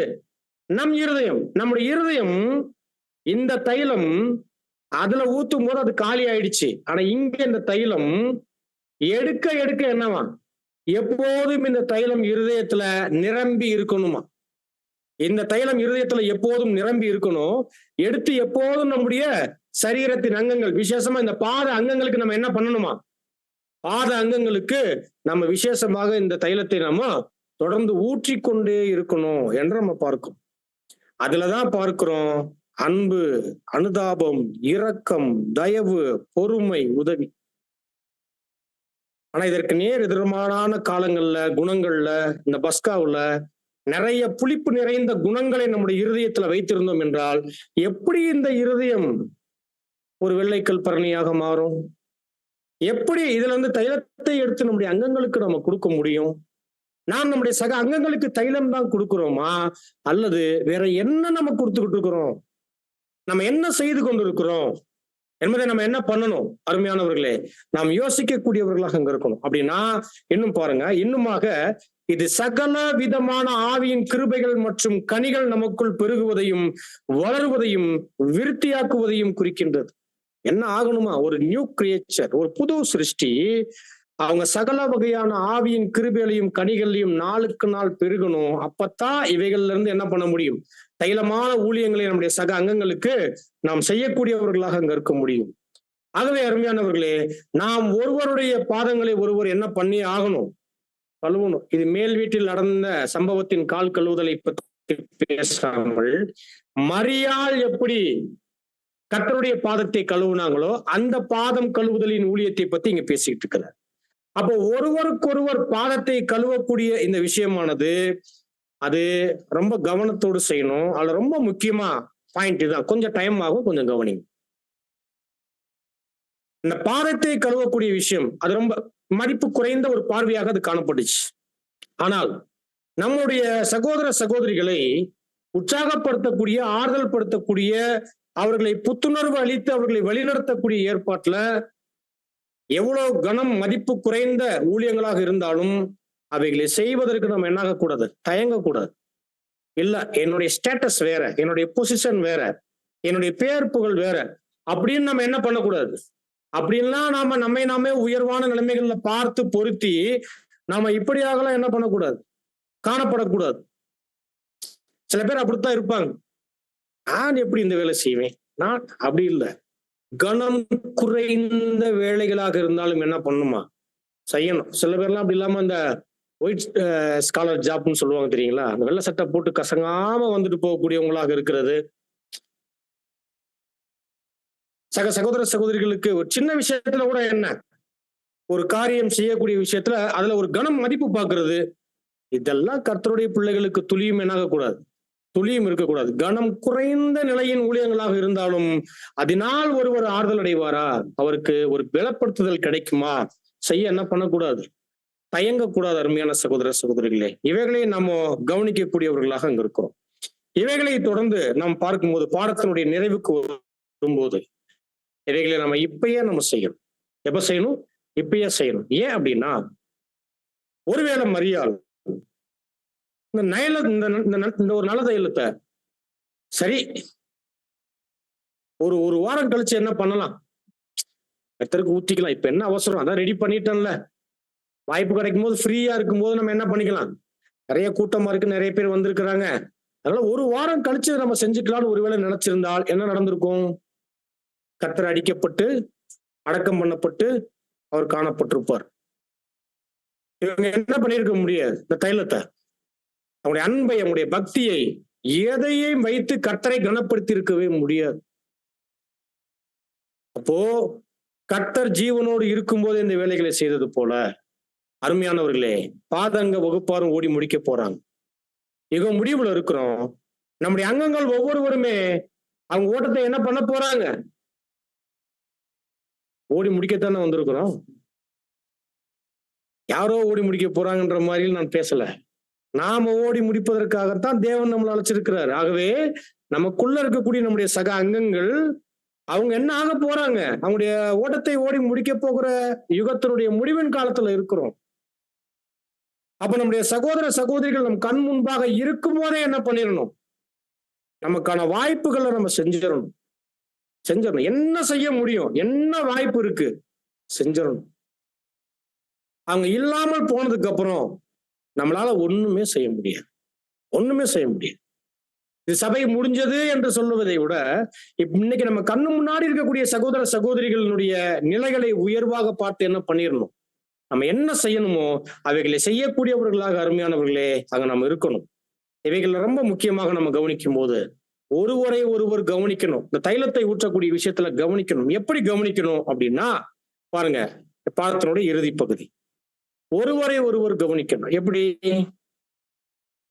ஒவ்வொருவருமே பலவீனத்துல இருக்கிறாங்க. நம்ம சகோதர சகோதரருடைய பலவீனங்களை நம்ம என்ன பண்ணணும், கவனிக்கணும். அப்படின்னா அவங்களை குற்றப்படுத்துவதற்காக இல்லை, அவங்களை குறை சொல்லி அவங்களை காயப்படுத்துவதற்காக இல்லை. அவங்க எதுல பலவீனப்பட்டிருக்கிறாங்க, என்ன பலவீனம் என்று அவங்களுடைய பலவீனத்துல அவங்களை தாங்க, அவங்களை பலப்படுத்த, அவங்களுக்கு ஆறுதல் அளிக்க, அவங்களுடைய பலவீனத்தை என்ன பண்ணணும், நாம் கவனிக்கக்கூடியவர்களாக இருக்கணும்.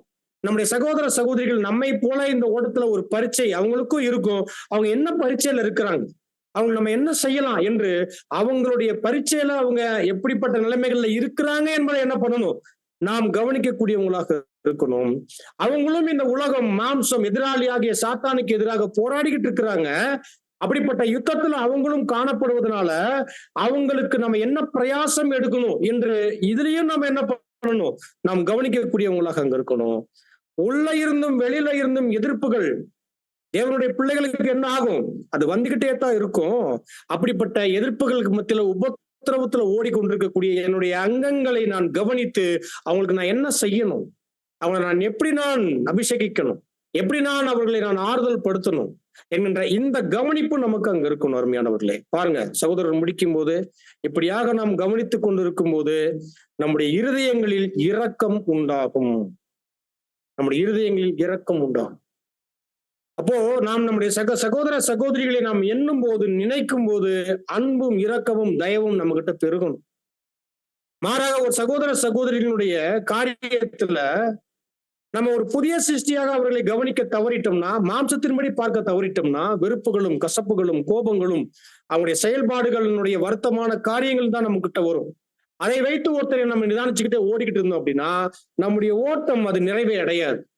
ஆக நம்ம என்ன பார்க்கணும், நம்முடைய சகோதர சகோதரிகள் அவங்க நம்ம மீது தைலம் ஊத்துறாங்க, ஊத்தல, அவங்க நம்ம செய்யக்கூடிய ஊழியத்தை அவங்க கவனிக்கிறாங்க, கவனிக்காமல் போறாங்க, அது முக்கியம் இல்லை. நாம என்ன பண்ணிடணும், நாம தொடர்ந்து அவங்க கவனிக்கிறாங்களோ கவனிக்கலையோ, ஏத்துக்கலையோ, அல்லது நமக்கு செய்யறாங்களோ இல்லையோ, அவங்க நமக்கு ஆறுதலா இருக்கிறாங்களோ இல்லையோ, நாம என்ன பண்ணிடணும், நாம் மரியாதை போல நாம் இந்த வேலைகளை நம்முடைய சகோதர சகோதரிகளுக்கு செய்யக்கூடியவர்களாக அருமையானவர்களே நாம் காணப்பட வேண்டும். ஆகவே கர்த்தருடைய இறுதி நாட்கள்ல அவர் ஓடி முடிக்கக்கூடிய அவருடைய ஜீவிய முடிவுக்கு வரப்போகிற தருணத்துல கர்த்தரை பலப்படுத்தின, உற்சாகப்படுத்தின, அவருக்கு மருந்து போல காணப்பட்டுட்ட ஒரு மாபெரும் செயல் மரியாதையினுடைய செயல். நாமும் நம்முடைய சகோதர சகோதரிகளுக்கு என்ன செய்ய வேண்டும் என்கின்ற படிப்பினை ரொம்ப ஆழமாக அந்த சம்பவத்துல கொடுக்கப்பட்டதுனாலதான் கர்த்தர் இயேசு என்ன பண்ணிட்டார், எதை எதிர்த்து எதை அங்கீகரித்தார். அப்ப நம்மளுடைய பலிகளும் தேவனால் அங்கீகரிக்கத்தக்கதாக அது சுகந்த வாசனையின் பலியாக இருக்கணும். அந்த வாய்ப்பு இன்னைக்கு உங்களுக்கும் எனக்கு முன்பதாக முழுவதுமாக வைக்கப்பட்டிருக்கு. ஆகவே அருமையானவர்களே, இப்படிப்பட்ட ஒரு பெரிய பாடங்கள் இந்த காலங்களில் நமக்கு கொடுக்கப்பட்டிருக்கும் போது இவைகளை நம்ம சிந்தித்து நம்ம உள்வாங்கி நாமும் மரியாள் வகுப்பாராகவும் பாதங்க வகுப்பாராகவும் இருக்கிறதுனால அதற்குரிய ஊழியர்களை செய்வதற்கான பிரயாசங்கள், அதற்கான முழு முயற்சிகள், அதற்கான இருதயத்தை உடையவங்களாக நம்ம காணப்படுவோம். தேவன் நிச்சயமாக ஆசீர்வதித்து வரப்போகிற நாட்கள்ல கர்த்தருடைய பந்தியில அருமையான மரியாள் வகுப்பாராக அமர்ந்து கர்த்தருக்கு பிரியமானவர்களாக அவரை போலவே நாமும் ஒரு விசேஷித்த ஜீவிகளாக காணப்படக்கூடிய ஒரு அங்கீகரிப்பை பெற்றுக்கொள்ளும் வகைகள்ல நம்முடைய நிலைகள் காணப்படும்படியாக தேவன் நம் யாவரையும் ஆசீர்வதித்து வழிநடத்துவாராக. பொறுமையோடு கேட்டவங்க யாவரையும் தேவன் ஆசீர்வதிப்பாராக. ஆமென்.